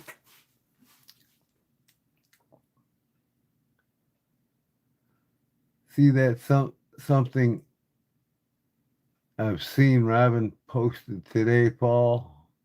What's he post? Have a great night, everyone. All right, Leon. God bless you, brother. Hope you know how to work on them, Doc. Yeah, oh yeah. German engineering. Well, everybody's got a hobo knife. And they were actually started in the United States, not Germany. The hobos that traveled the trains. They needed something compact, something to eat with, so they came out with this invention. So all the companies around the world started following suit.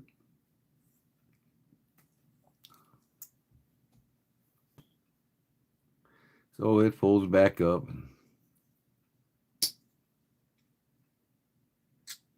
Goes back together. Oop, that's on the wrong side. Little keyhole slots.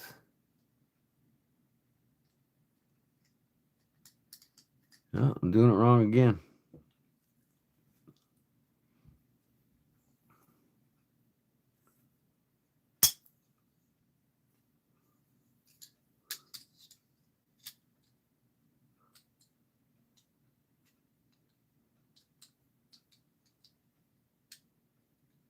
Oh, you know what? I gotta have it open to get the damn thing on. I forgot about that.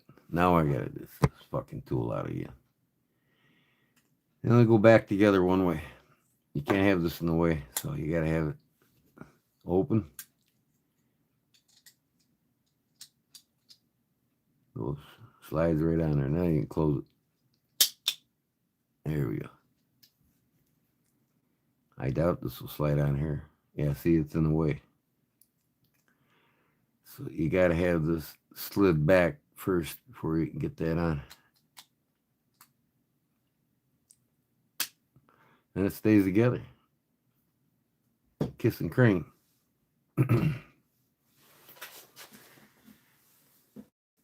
Porsche. I redone a Porsche, the upholstery in a Porsche last year for a guy.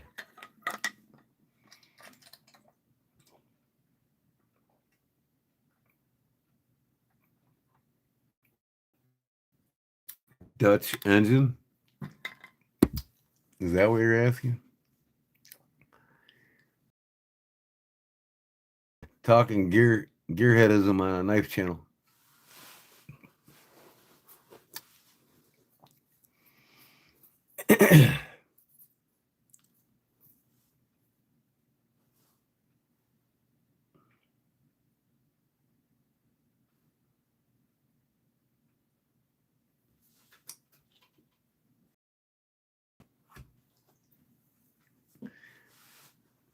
Air-cooled diesel. What makes an air-cooled diesel so special? The price of diesel is here in America. I wouldn't even want anything to do with a diesel right now. You brought up German engineering. Well, yeah, I mean, German's engineering's been known to surpass the American engineering by far. But when it came to World War II, it was Henry Ford that supplied all the diesel motors to the tanks, jeeps, and trucks.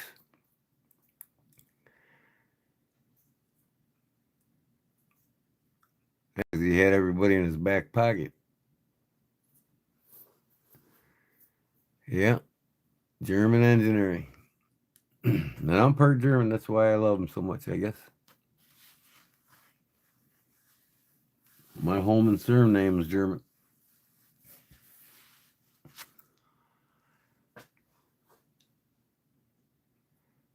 (1981) things were a bit different. Yeah, they were. And a hell of a lot cheaper. Washington wasn't on a spree. That's why everything was cheaper back then, and we actually made 90% of what we consumed. Today we make less than 10% of what we consume.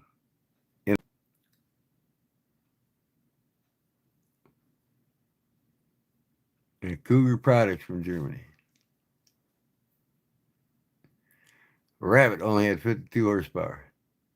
German hair. One of my grandparents is from Germany. Sweet, Gene. It's awesome. Did you get your wallet yet, Gene? It come in the mail yesterday?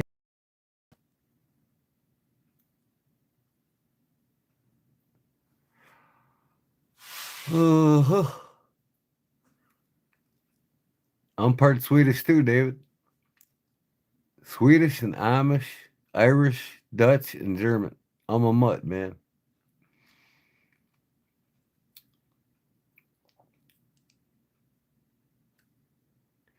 Yeah, you'll have it first thing tomorrow then. It'll be the tomorrow, that's for sure. You check the tracking number, see where it's at.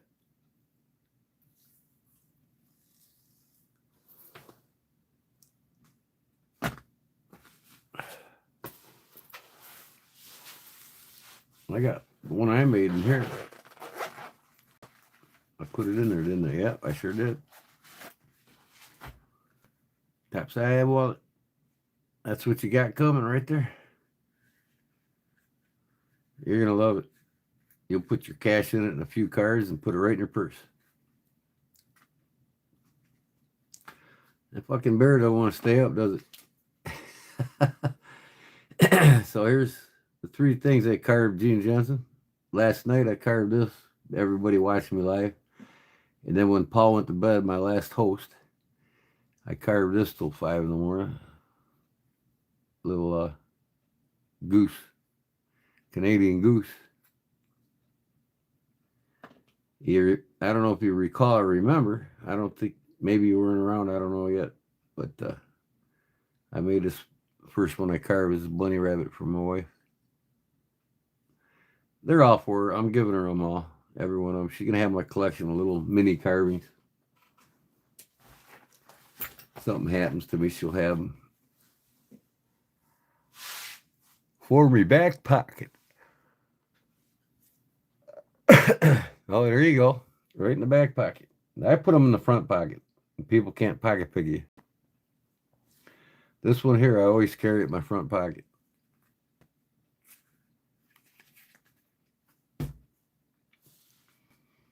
But now, when you get it, remember, this front is not a card slot. You got a card slot here, and then one behind it. And that's it. And then in the back, you got one. But I don't like putting the cards in it because they stand up too proud.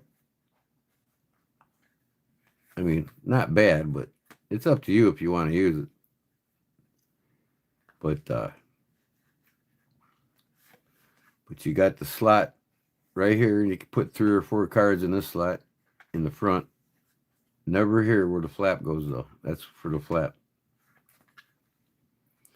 And then you got a slot behind here. You can put 2 or 3 cards in. So you get 6, 7 cards in there, no problem.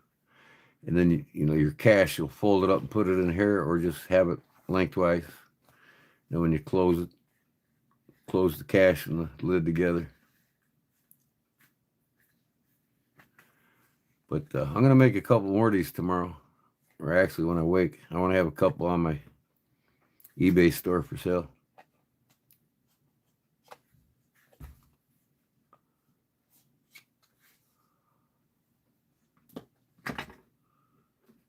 And then next week, I'm getting the zippers and the meshing so I can make a few more of these. And the Velcro. I want to get this whole thing Velcro. People put all them little patches all over. People are loving them little mini figurine Velcro things they can stick on their little EDC bags. Here's a rubber band for my cards and a green melatonin bottle for cash. You kill me. Google Black Dutch.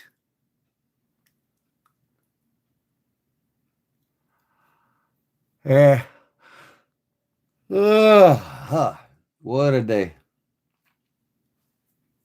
What a day.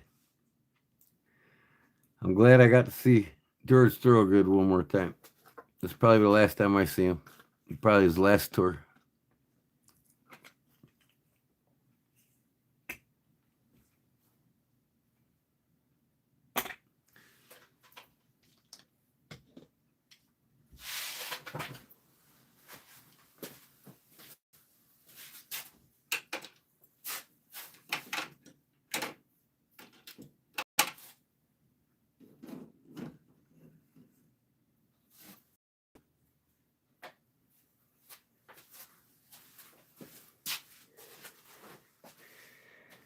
Here's another one from Germany. Is only in Germany. Hen and Rooster. One of my favorites, man. Tortoiseshell here. Canoe in tortoiseshell. Look at how beautiful this thing is, man. This thing's just a work of art, boy.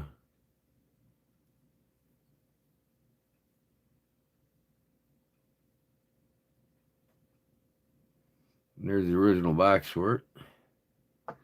I got a lot more German knives. I'm not going to show them all tonight, but. And then by far, hands down, this guy that made this knife is the man that made the best knives, even to this day, ever produced for Case Knife Company.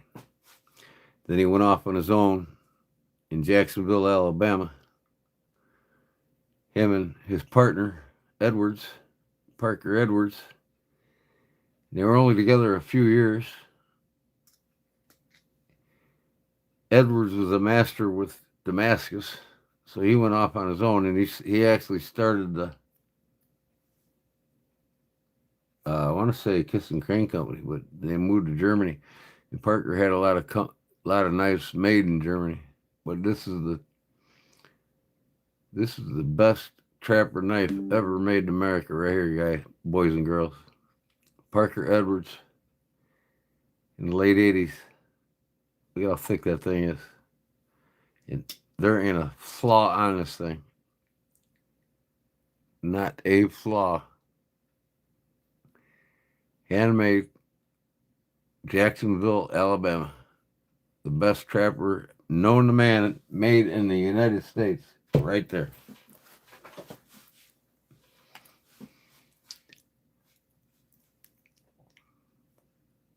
Band-aids in my tent.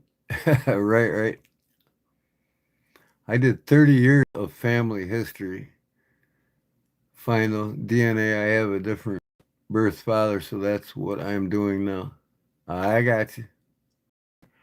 My father's got our family tree for generations. I mean, all the way to my great grandfather. And finding out I'm the fifth generation of my family that's been in the military. I was in the Army and the Navy. My dad was in the Navy. His father was in the Army. He was a cook and a trumpet player. And he ended up as the head executive chef for the Peabodys in Memphis, Tennessee for 45 years. His father, Benjamin Henry Holman the first, my dad's the third, my grandfather's the second. Benjamin Henry Holman the first in the 110th Regiment Division, Infantry Regiment Division, was a Rough Rider who rode horseback with Teddy Roosevelt.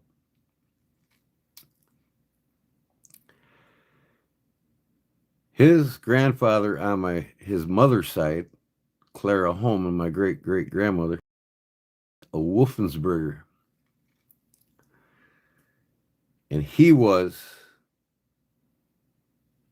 a personal bodyguard for, let me think of his name now again.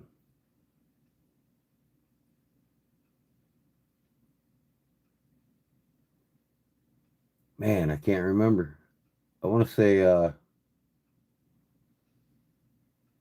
not Custer, but the other one. Not General Custer. I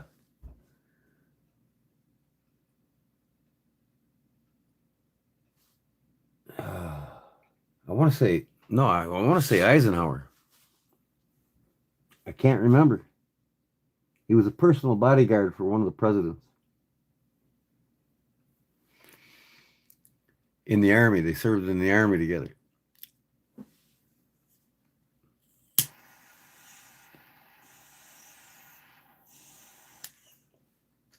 So essentially, I'm the third generation that went into the Army. And then I got a medical discharge out of the Army. 7 years later, I joined the Navy. I'm the third generation to be in the Army and the second generation to be in the Navy because I joined the Navy 7 years after the Army. And my dad was in the Navy, so I was the second generation in the Navy.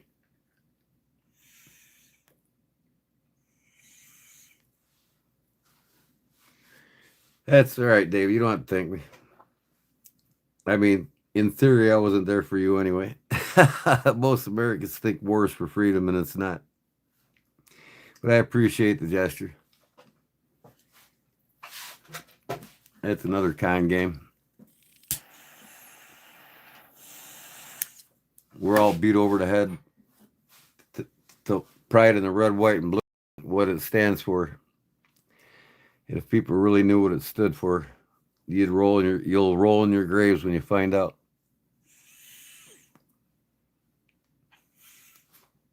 You know, we see a lot of what goes on in the world that's bad, but we never see anything that goes on in the world that's bad that our government's done. We'll just put it this way. Our government's killed more people through genocide and war than Adolf Hitler threefold. There was no 2 million people executed in Germany.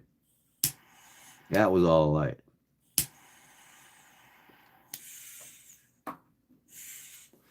We had no reason going into World War II until Winston Churchill called up Roosevelt and said, hey, let them attack. Let them hit Pearl Harbor. Here's your chance to go into war. You're going to make millions of dollars off of it. So we broke the codes. We knew the Japs were coming. And I guess 3,400 lives didn't mean shit to the government because they wanted to go into the war. because if it wasn't for that, we would have never went into the war. So they let them attack. And 3,400 innocent American children was sacrificed due to the hands of the U.S. government. And when I was in Desert Storm, the Kuwaiti liberation, right there, Pearl of the Antilles, Kuwait, that whole war was a hoax too. So basically, wars are portrayed as acts of freedom. And in reality, it's acts of banks making money on all sides of the war, because the banks own the monetary systems of all the countries in the industrialized world. The same bank cartel that owns our money owns all their money. So when they go into war, they make money on it, both sides, all sides. Get it? So what happened in the Middle East is we went over there. Yeah, we liberated Kuwait, but it wasn't about that. It was about securing the monetary system of all the Middle East. Once we did that, once the banks secured the monetary systems of all the Middle East, they controlled oil flow 100%. And that's what they did. They got every Middle East in the war, bombed the shit out of them until all of them were begging for money. They all went broke, except for one country. And I told people this. What's the one country that they didn't succeed on? Well, guess who we're attacking right now? That's the country. I told everybody they succeeded on every Middle Eastern country except for Iran. And they'll go after them until they're flat ass broke. Begging them to take over their monetary system. And they will. We'll keep attacking them until they do it. And the sad thing is they use our military to do it. If I knew what I knew now about war, I wouldn't serve my country. I wouldn't have went into the military. But the only reason why I did it is because I thought, one, the biggest reason of all is I thought it was for freedoms. I was fighting for your freedoms. And the other biggest factor is I'm following the path of my family heritage, fourth generation military serving my country. I thought I was there to serve my country. But, I raised my hand to protect this country from both domestic and foreign enemies. And the biggest threat and the biggest enemy of them all is the domestic enemy.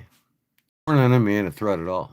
It's always been the domestic enemy, which is.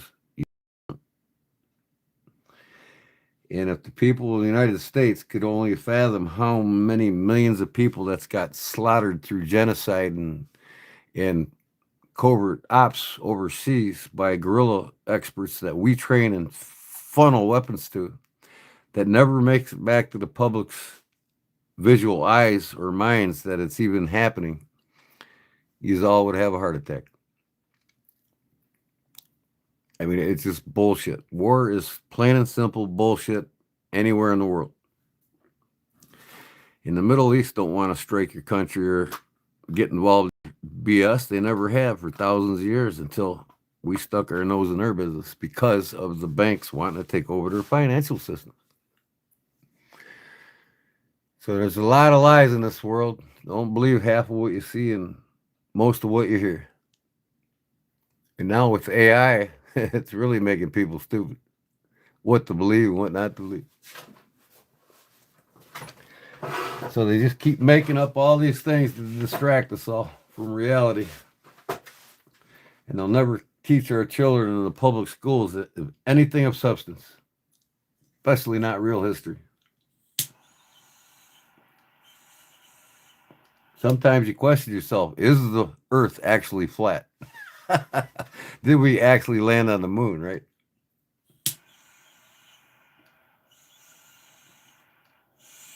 Anyways, I'm done with that rant. I love knives. Right, Gene Johnson? I absolutely love this trapper, man. I need to carry this, but man, I don't want to scratch it. God, that is a beautiful thing. That is a beautiful thing. And this thing here, man, probably two of my favorite knives out of my whole collection. Where are you from? I'm from right here in the United States of America. Born, bred, and bled in America. Where are you from?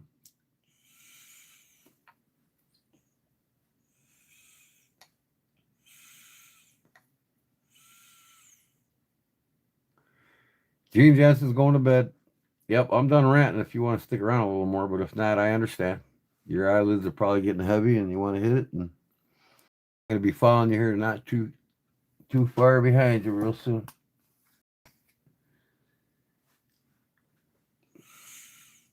Good night and God bless you, and be good. If not, be good at it. And I'll see you in the next one. Well, actually, tonight, Sunday night, Sunday fun day, and I postponed it. I'm going to have my fun day tonight.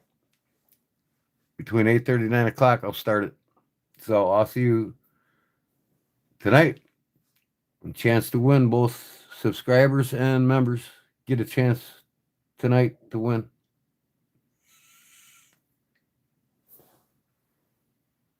Good night, Gene. Take care. Talk to you tonight. Hopefully.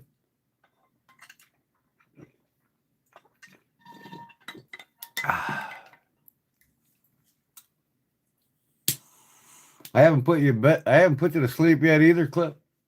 Paul. Paul's a lurker, boy. He was my last one on my live stream. Carving this little guy.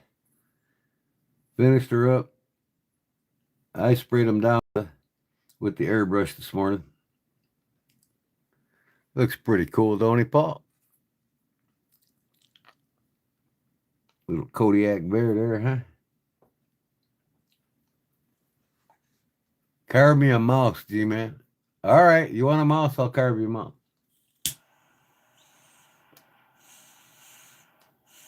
You want them on all fours or you want them standing up?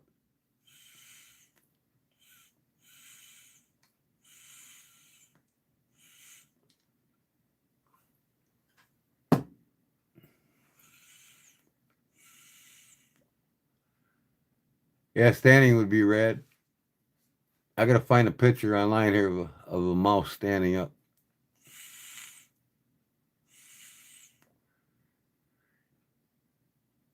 You carve it, I'll buy it. I probably won't charge you anything for it. You got an extra old beat up pocket knife you don't want laying around, send it to me. We'll call her even. Something I can clean up, fix up. It could be a gas station or a garage sale knife. Water Doc, I'm about to go home and walk the dogs, kiss the wife, and go to bed. I enjoyed your time. I appreciate it. Water Doctor. It was enjoying to have you here and having a good conversation with you. God bless you. And I'll be live again tonight past 8:30, 8 o'clock p.m. So I make something and give it away every Sunday night. But tonight I had to go to a concert. So thank you very much for coming in. And please subscribe, ring the bell if you want to be notified on the live. And we'll see you again, hopefully here soon, shortly. And thank you.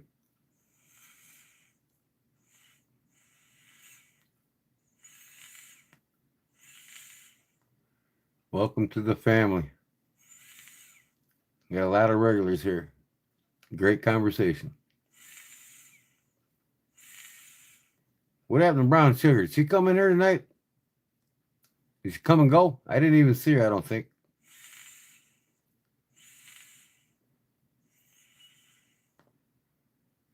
Paul says, yeah, that bear turned out pretty nice. I think it looks as good as the kid that carved it. I'll show you the kid. I still got him up, I think. Yeah, here he is. See, there's the bear right there. You follow me now. I'll zoom in here so you can see it a little better.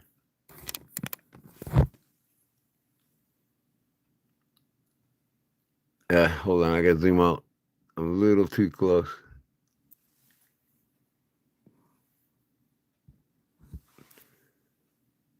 Does it look the same?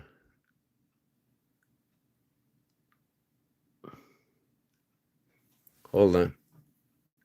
A little spotlight on him.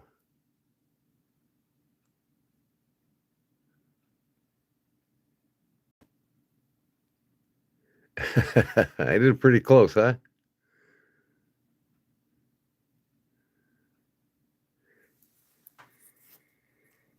So, there's the goose I carved last night.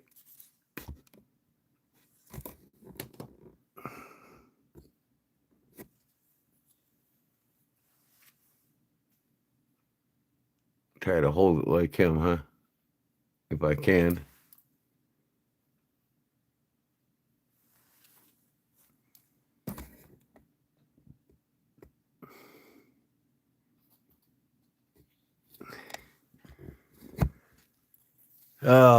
Yeah. And then I'll show you here. Let me bring my other page up here. You know what? I can stay here on the big one. I'm going to open my notebook so I can see what you're all saying in the chat.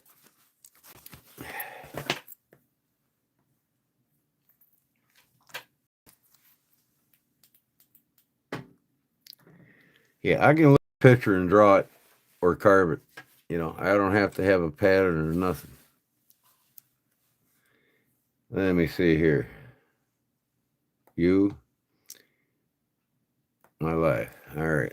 I got you on my notebook now. I can read what you're saying. So I can stay on this bigger page here. But let me see here now. We'll go to his page. I want to carve everything he's carved. I think every little figurine he's done is cool. Look at this kitty. I want to do a mouse or a cat. Paul's going to want one of these, ain't you, Paul?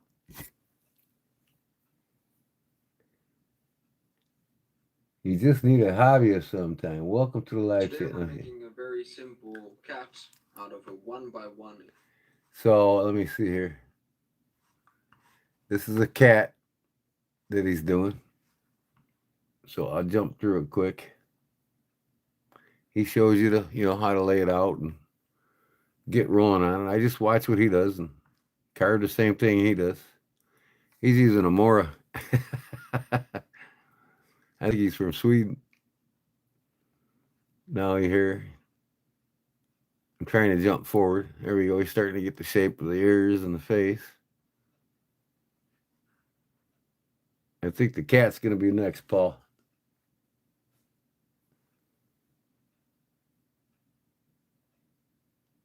Mouse, it's easy, man. After a while, it gets easier and easier. The more you do it, the more you get more precise with your fingers. You can see the body coming together here. I like how it's turned sideways. That's pretty cool.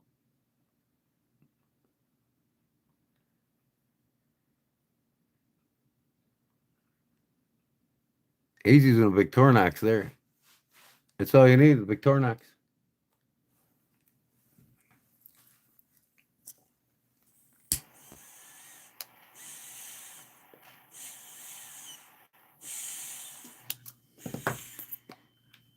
If you need a hobby and you want to do something, just do it. Don't let anybody stop you from doing what you want to do. And you know what? Here's the thing. Like, I once told a young man that I started showing how to play guitar. You never learn how to play an instrument to practice. Because when it's practice, it sounds like work. Playing an instrument is about feeling. You got to feel the guitar. You got to feel the instrument. It's got to become part of you. You got to enjoy it. So you play to enjoy it, not to practice. When you tell them that makes them more inclined to want to keep going and getting good at it. Because when it starts getting like practice, it's like work. You play to feel it. It's like this. You learn to carve to feel the wood. feel the grain, you know, your limits. How far can the blade travel before you have to come from the other direction because the grain changes and you can tear out the wood. The more you do it, the more you start feeling what you're doing.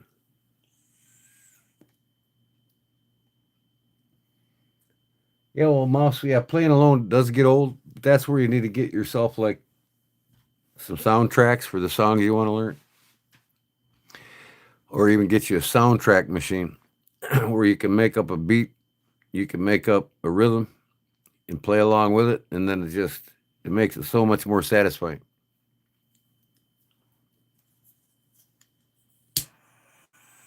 The best way to practice the guitar or to learn guitar would be to get soundtracks, and you can get any song soundtracked on even on YouTube.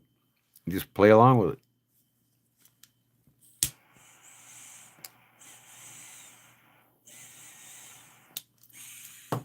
And do that several times a week or a couple times, 2, 3 times a week. And then on the weekends, you can you start getting halfway decent. You go to jam sessions and play with other people that get up on stage and with the same purpose. You learn a lot from other guys that are more experienced, and they'll show you what you're doing wrong or what you could do better or how you should practice certain techniques. You know, you get a lot of knowledge playing out in jam sessions, and I did that for a while. Played 40 years.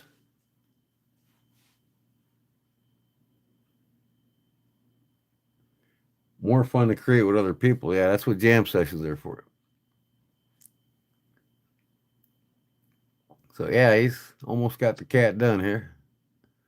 I think I'm probably gonna do the weenie dogs next, because that's what my little wife loves the most. So it looks like this is the end of it.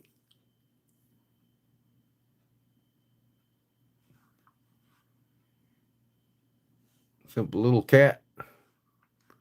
Here's the bunny rabbit. But here's the weenie dog. I'm gonna do that next for my wife.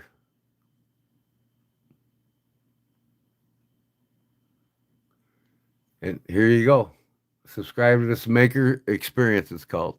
If you want to learn how to start carving, here you go. He shows you every step along the way. The maker experience. Subscribe to the page, and starting out, I get you the little chunks of basswood at Hobby Lobby. Basswood's real easy and smooth to carve. And just go from there, man. Take your time. No hurry. Learn at your own pace. He'll tell you while you're carving which direction to go with the knife so that the grain changes positions and what you got to do. The horse.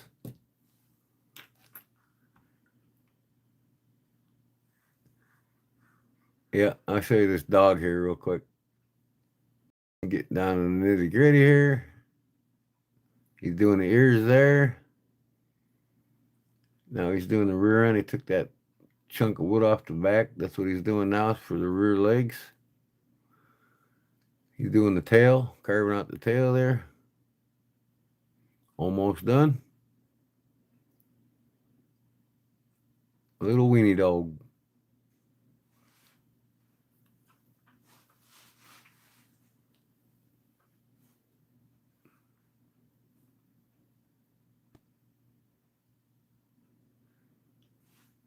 There it is.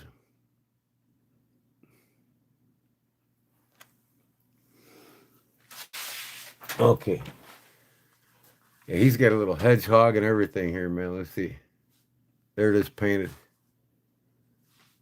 Mushroom step by step. Little simple mushroom. Start out carving a mushroom. That'd be your easiest thing to do. Look at the head. Isn't that funny? There's the bear I did right there. The coyote. I like the alligator. That's pretty sweet.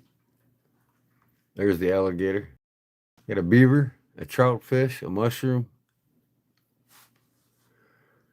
a pig, That's that rabbit I carved.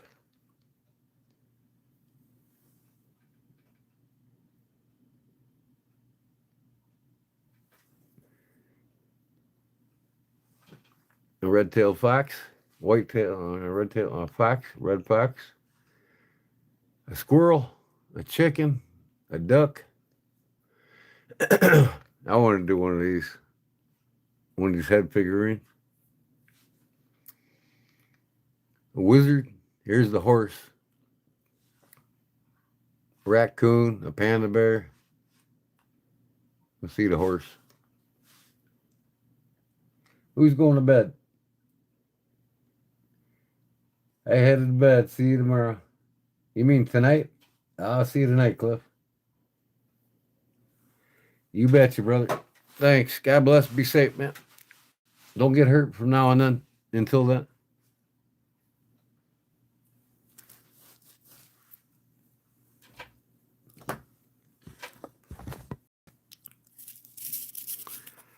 Yeah, I'm gonna get off here myself in a few minutes. I think it's getting late for everybody.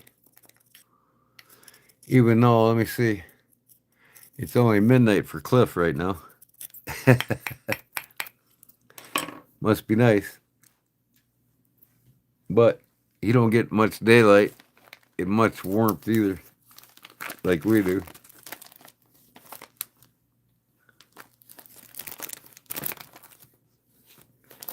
Well, he's got more detail on that horse in the beginning, so you don't mess up that wood starting out.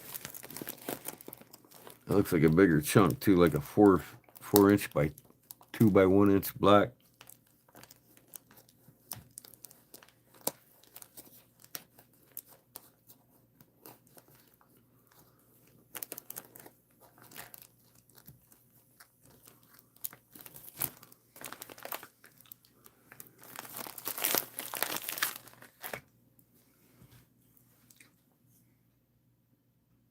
You thought I was carving a cat? No, I'm not carving nothing right now, but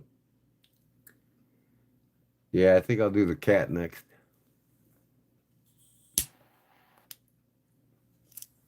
God darn it. Now what?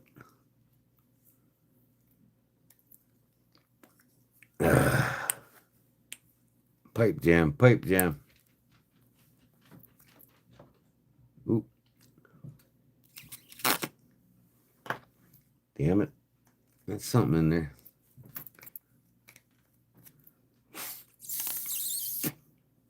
Ah. Don't tell me the dog's got to go to the bathroom now. She's up and about again. She just ain't sleeping tonight. For some reason. Hope it's not because of me.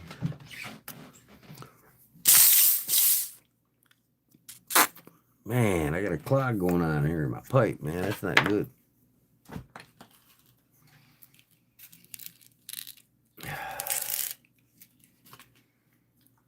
I got it right here, pipe cleaner.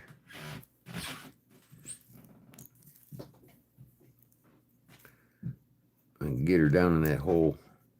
Sometimes it's mission impossible.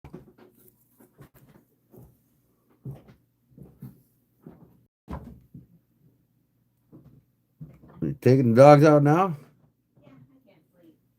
You can't sleep. Nope. It ain't because of me, is it? No, I got poison sumac. Poison sumac. Yeah, that's right. That sucks. Yeah, she got poison sumac the other day. Not good. See if I can melt it out.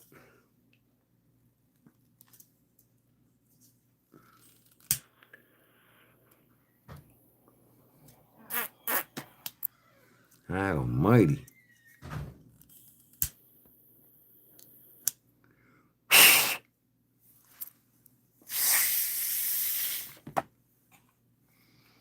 I cannot get this thing to go into this hole.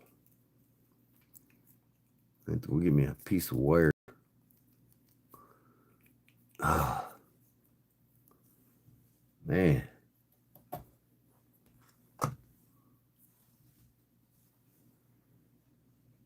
A cobra standing up would be pretty cool too. Oh yeah, definitely.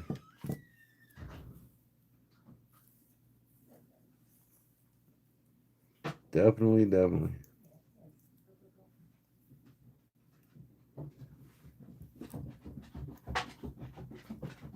Hear my dog's footprints going up the stairs. Dooka dooka dooka dooka dooka. Man, I'm telling you what, I gotta go get a piece of wire. This is pissing me off.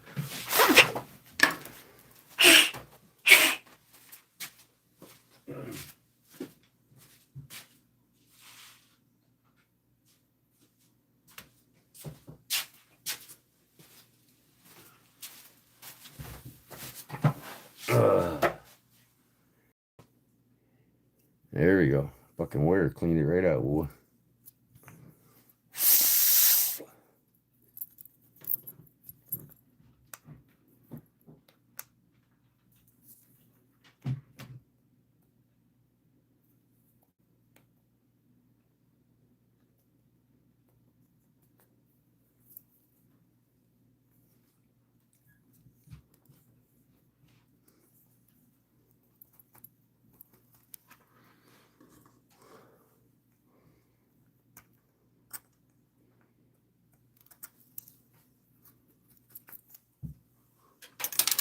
There we go. Got her.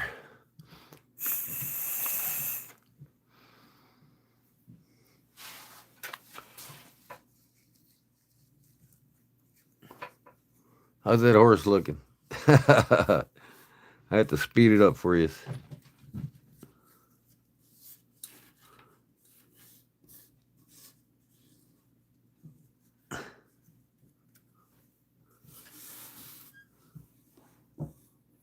Yeah, the wife's got poison sumac on her arm, and it's just irritating as all hell, she said. It's hard for her to sleep.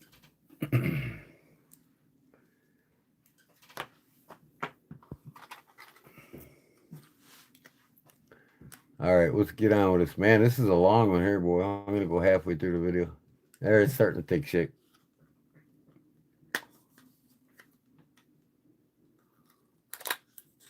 I'm digging this horse, man. That's pretty damn cool.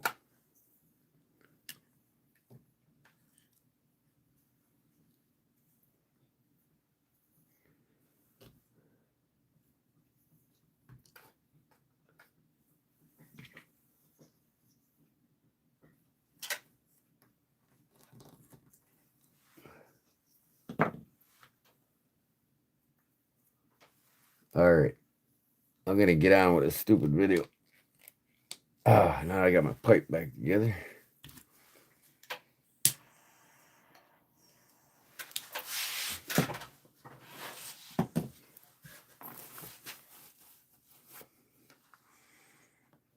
All right. Wow, there's a lot of movement in this thing, ain't there? A lot of limbs and curves and everything else. More than a bear, that's for sure.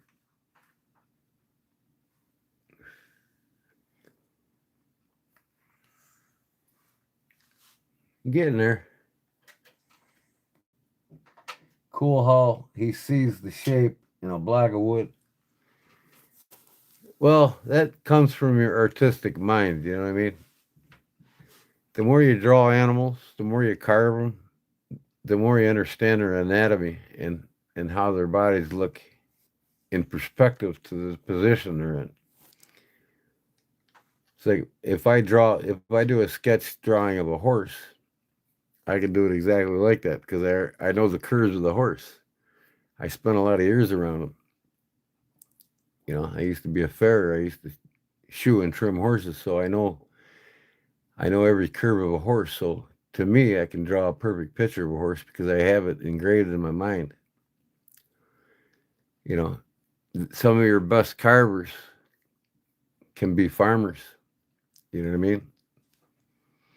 Or outdoorsmen that spend all their time studying and watching animals.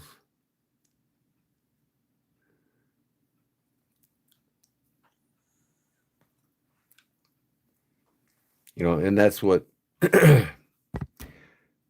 that's what separates a portrait artist from a wildlife artist.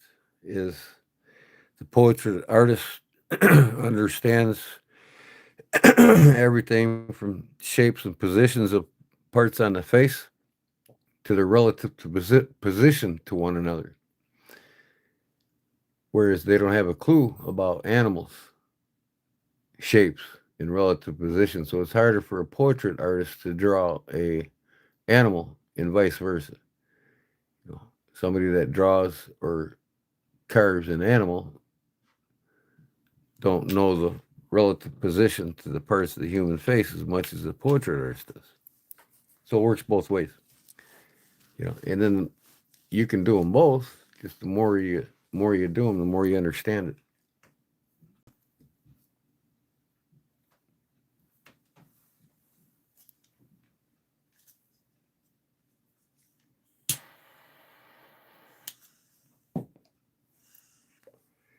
And it helps too being an artist. I mean, when you're an artist, if I was to work at a zoo,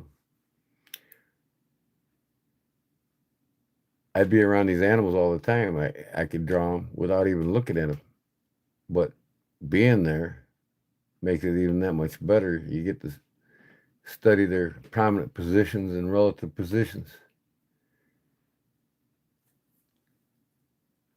And I tell you what, this really here in the softer wood is not easy to do with these parts like this so close. You can crack and break out one of these limbs real easy. So you really got to be careful.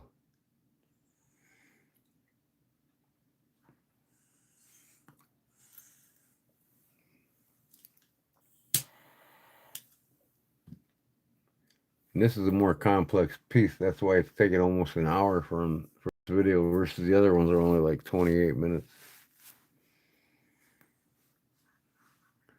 So we get on to the end of this. He's almost done.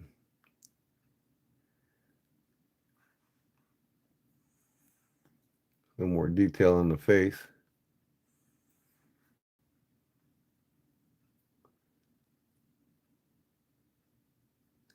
Looks like he's pretty much done what he's going to do. You can spend more time and put more detail like the nostrils and the eyes and a little more work on the mane and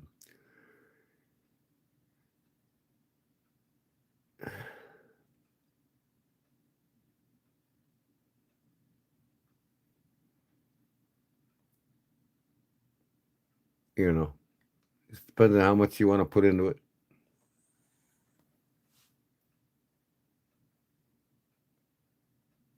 Oh yeah, it'd be easy to mess up. I mean, you can break any of these limbs off at any time. You really got to be conscious of how you hold the piece. Based on how hard the wood is, and this is a fairly soft wood he's got here. This is probably close to basswood.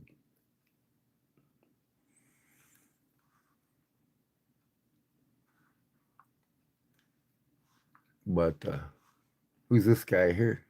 Asmer. Native Art of Wood and Wood. He's going to do a nadav, not native. Nadav.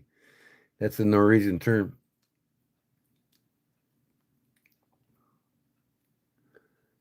So the natives do a whole different type of carving. It actually, native is a style of Nordic carving. This guy's probably either from Norway, Scandinavia. He could even be from Finland or Sweden.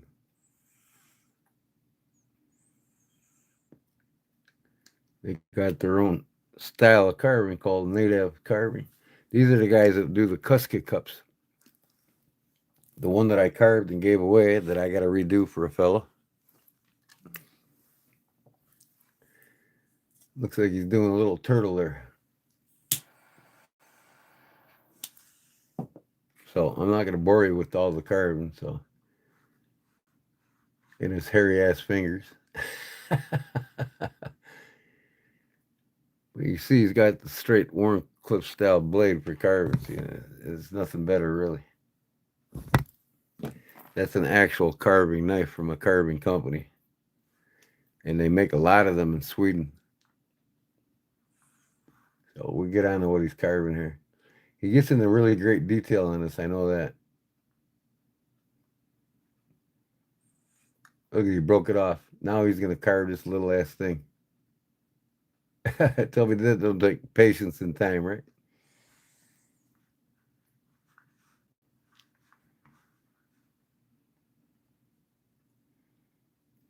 Man,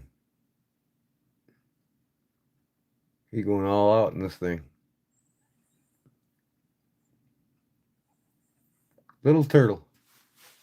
And that is a tiny ass turtle to be carving. You got to be experienced to go on something like that.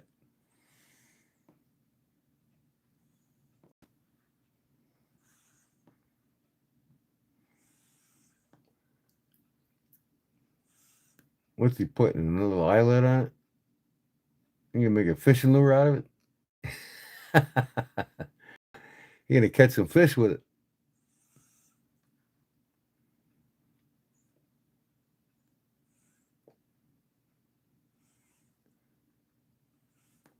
Probably a necklace.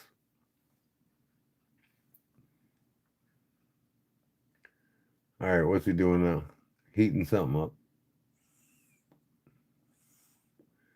Little tiny beads that he carved. Wow.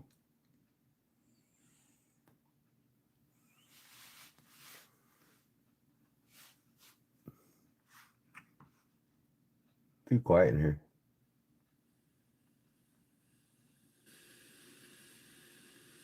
Well, he ain't saying nothing. What the hell is he doing? Making a necklace, I'm sure.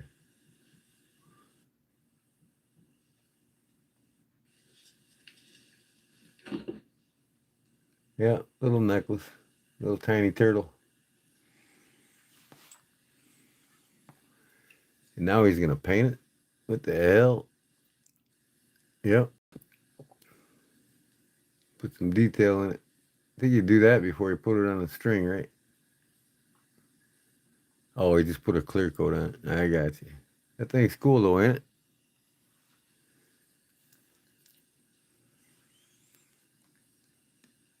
Claude Williams' wife's in the turtle, so that'd be something cool to make for her for Christmas or something. Pretty neato. Let's see what else this guy carves. That's this guy doing what the hell. Oh, he makes knives too. Sheath for cooking knife. Some of my favorite wood carving knives.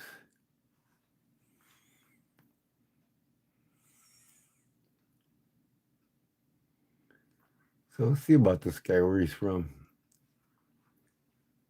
My beautiful journey creating everything around it. For my complete beginners video, click the link below. nativeart.com, YouTube.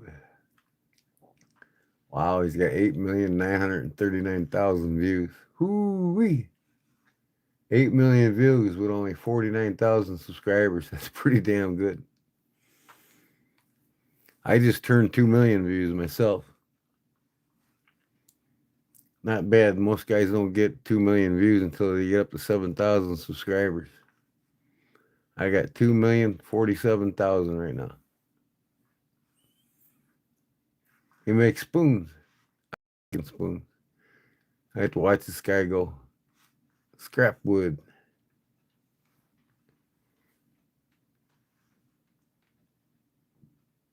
Tools to begin with, right here.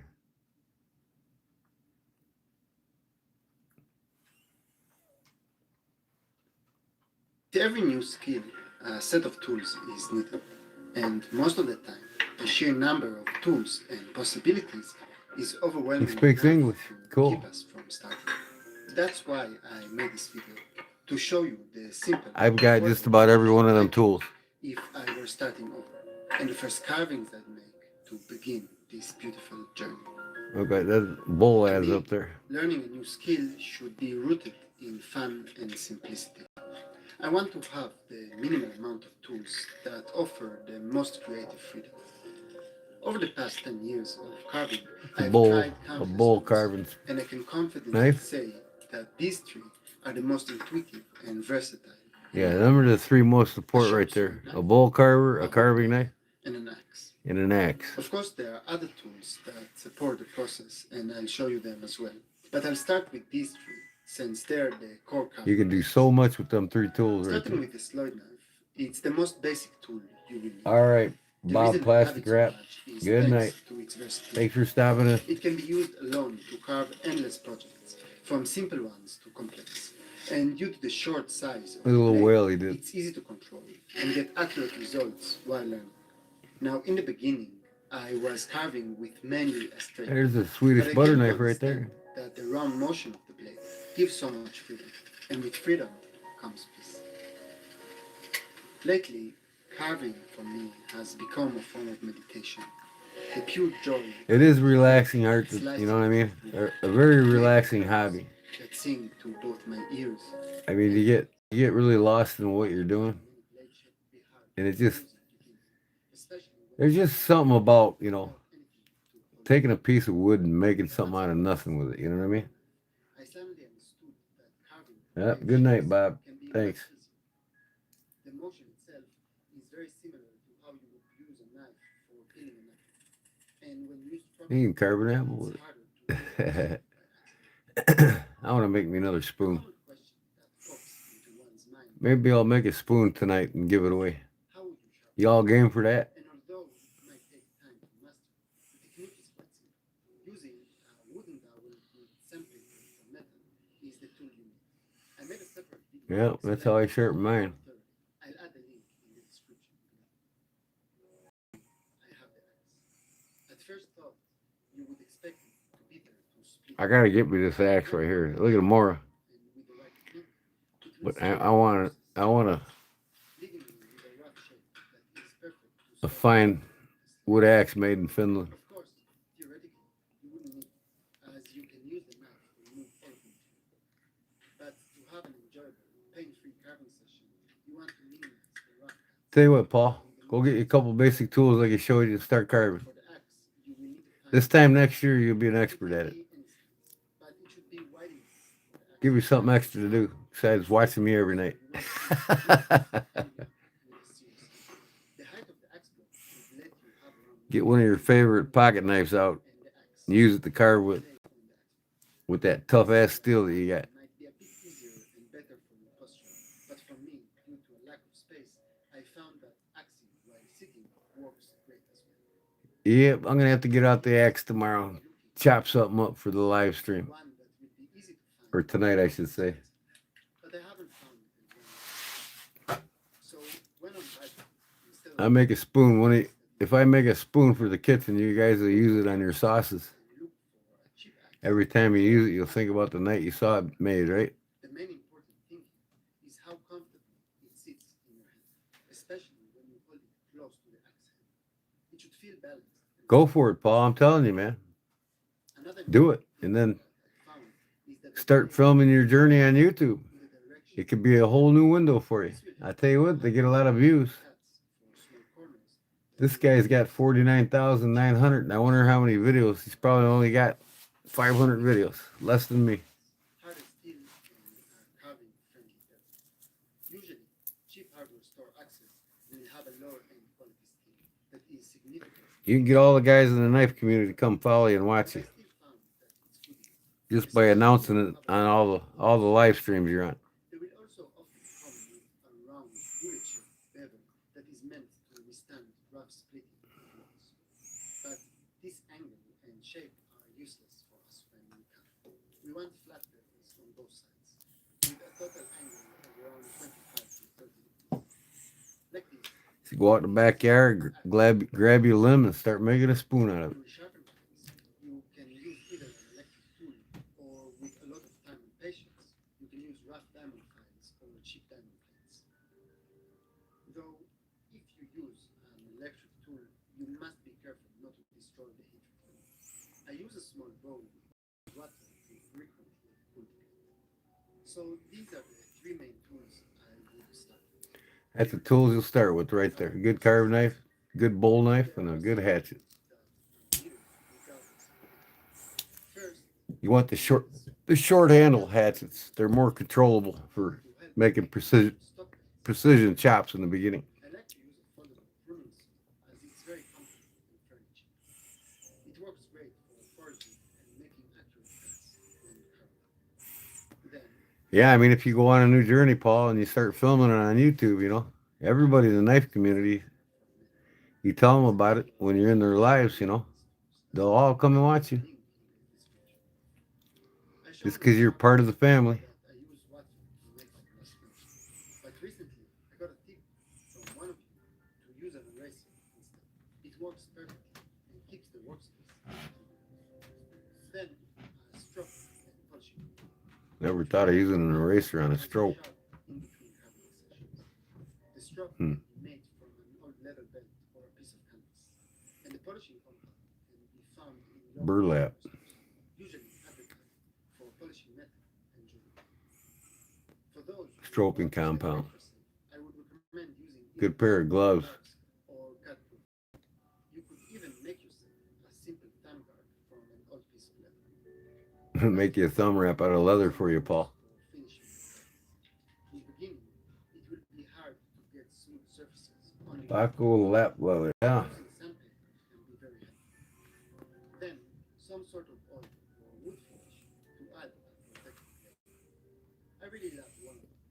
The one you use for salad dressings. Neatswood oil. It's fairly cheap and easy to find in nature shops. You can use olive oil if you want. Walnut oil. You could use a small smooth pebble to polish. And that's it. These are Never the thought of basics. using a rock to polish the wood. Overall, it's That's pretty crazy. cheap, especially if you get the cheapest tools. But if I would start all over again, I would start with this. The Mora 120 as the slide knife. The Mora 164 as the hook knife. More 164. More makes carving nice. A cheap folding pruning saw. Sandpaper for metal. I personally love the Flex Cut gold polishing compound. And Gold polishing compound. walnut oil. And a pebble.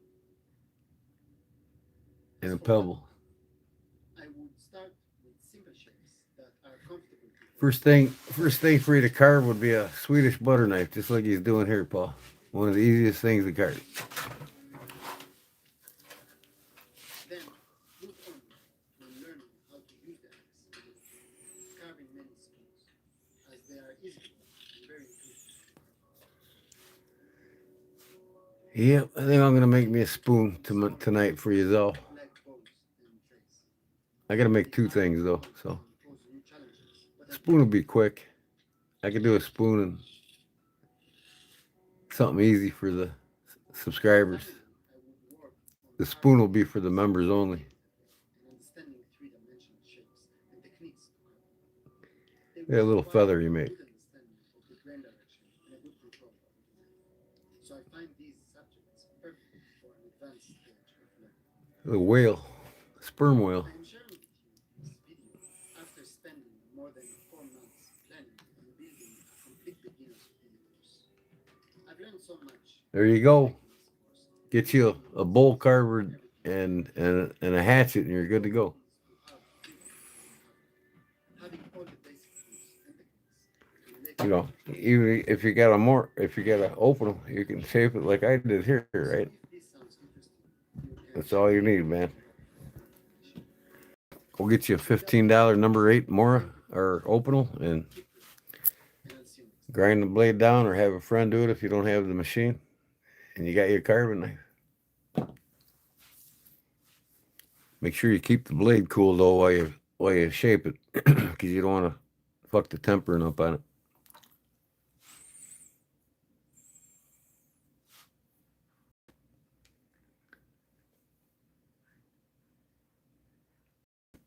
Look at little whistles here you can make out of wood. Put them on a lanyard on the end of one of your knives if you wanted to.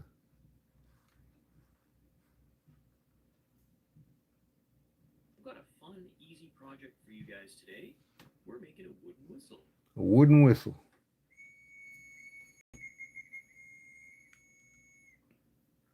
This is something you can do. There you go, Paul. Make a wooden whistle for somebody in your family. And using basic tools, the wood is free. I want to go back to that one guy's page, though. See what else he's got going on. Okay. Let me see what 400. Look at what I tell you. He's got less videos than me, and he's got 49,900 subscribers. Carvers are watched by a lot of people. Maybe I should start a carving channel.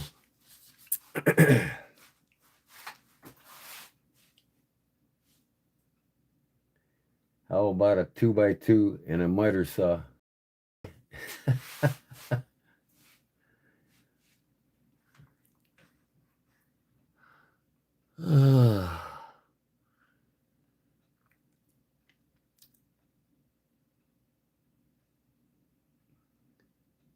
I'm really digging these spoons he's making here.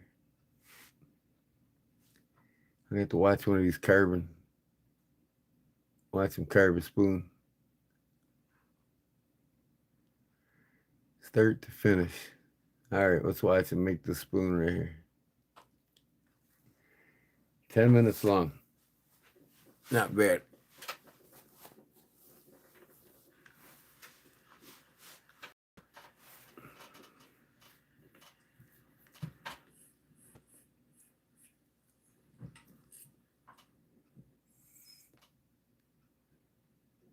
There's the bowl of the spoon. And its lip. Drawing out the handle.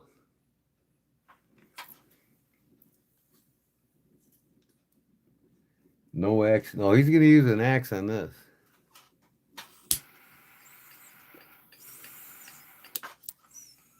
You take the bulk off with the axe. That's why you need to get a nice little short-handled axe for control.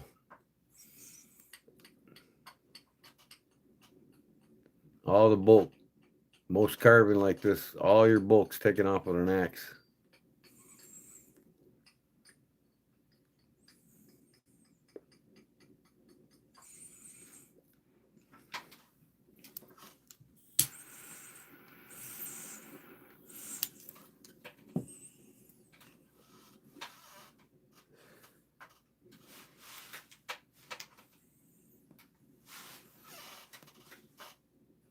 And get your Moore knife out right there and start carving.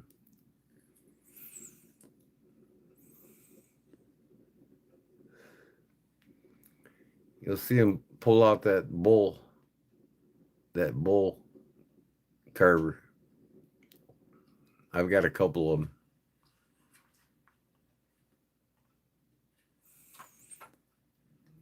What a better place to do it than right at the ocean, huh? Of course, we can't do that, but you know,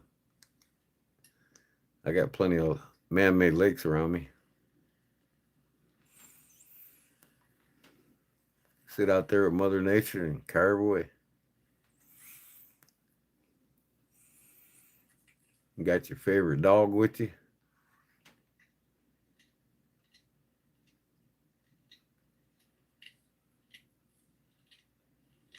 Oh, I never seen something like that. I'm gonna have to make one of them. That'd be cool to have with a long handle on it.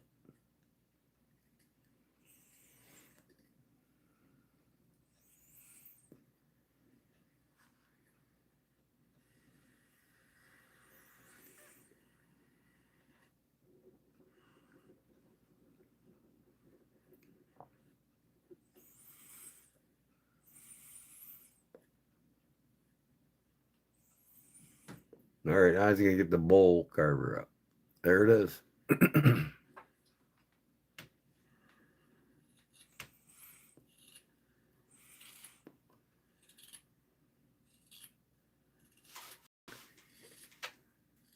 That's a Robinson Crusoe wannabe. Do you think so? What is a Robinson Crusoe wannabe?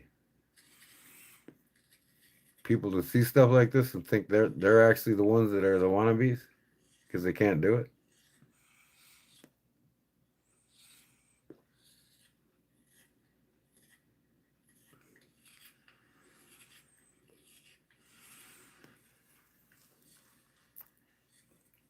It's all about relaxing and enjoying yourself, doing something that's fruitful of your labor. It's not about primitiveness, even though it is. But it's just the state of mind, man, when you're doing it. Not a worry in the world when you're carving away on that piece of wood.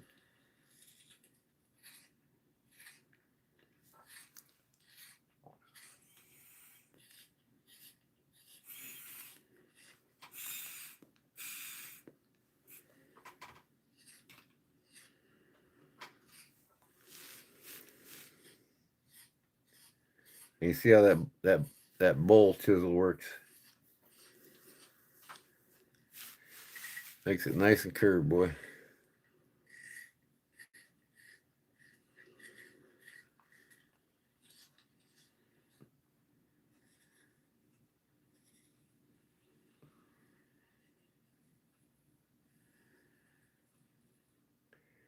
It's very relaxing. Some people start doing this and then they realize how relaxing it is, and they just continue to do it, and it opens a whole new window in life. Like me, when I go to the creeks, a lot of times I go to the creeks and the rivers fishing, and I've got an open mind where I'll look at what's in my surroundings and I'll find a piece of wood that's just calling my name. Piece of river driftwood or a twig on the ground. It just calls my name, say, hey, I want you to make something. I want you to make me out of this. Whether it's a spoon or a knife, or you start looking at the world differently around you.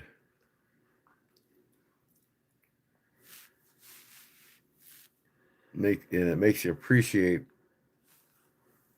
technology that's been around over 1,000 years that actually help make the human mind and survival evolve. And you take that thing home, oil it up, take it home, and use the shit out of it, knowing that came from your fruits of your labor.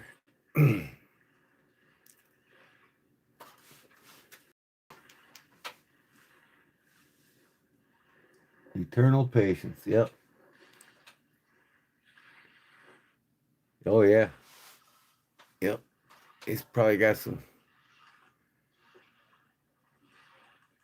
food grade oil, which needs food oil or something like that. Even olive oil will work. You can season the wood just like you would in a cast iron pan,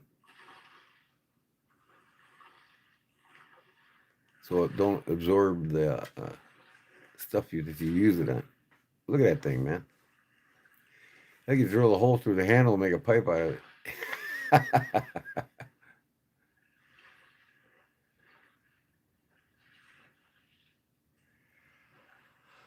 Yep. Amazing.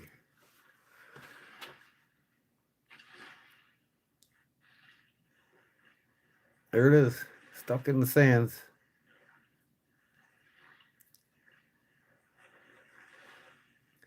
I mean, hey guys, it's just relaxing watching it. You know what I mean? Look, watch this guy's spoon here. Get the axe out on this one. Hello there. In this video, I'll show and explain how I make a spoon from start to finish. Make a spoon from start to finish. See, there's all kinds of twigs. See, like I said, on the riverbank, there will be a piece of wood laying there, just be calling your name. It says, "Make me into a spoon." Looking for good piece can be tricky, as wood is degradable and can easily rot and get full of insects and bugs. And you know what? Wood full of insects and bugs. You could see a clean surface where the wood has been cut and broken. With condensed Time to eat seafood soup. Oh man, now you're gonna make me want to go up there and start making it myself. This way, I know it's less likely to have worms and bugs inside. Yep, it's an amazing tool, that's for sure. Even if the piece failed weeks Just months ago, Paul, it's still just say, hey, I made this, man. I don't know if you're married or not, but your wife could really appreciate it. She does a lot of the cooking. She'd be like, yeah, my husband made this for me. My wife's got several of them upstairs that I made her over the years. Don't cut your hand, buddy. That saw go to drifting. Put a nice little gash in your thumb. Then your carving days will be put on halt for a while. All right, take her easy, man. Thanks for coming to Physical Land.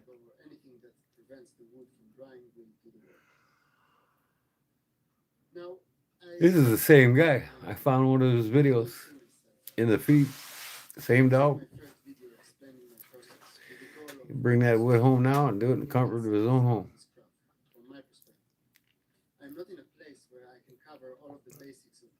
I made lots of things from river driftwood, man. Clocks and wall hangers and displays and make you nice. You could carve yourself a nice knife display stand, Paul. Something you carve. Yeah, me too, Paul. It's getting late. I'm going to watch this a little bit, and 4 o'clock I'm going to hit the hay. So, all right, man, thanks. I'm going to watch this. Check this guy out, though.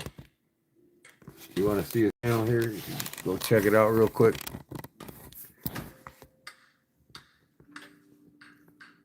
Native Art and Wood. There you go. A lot of these projects you do are actually at the basic level if you got the right few tools like you showed you. All right, you have a good night, man. You too, Physical Land. God bless you all, Paul, and see you tonight. All right, man. Peace out, guys. God bless.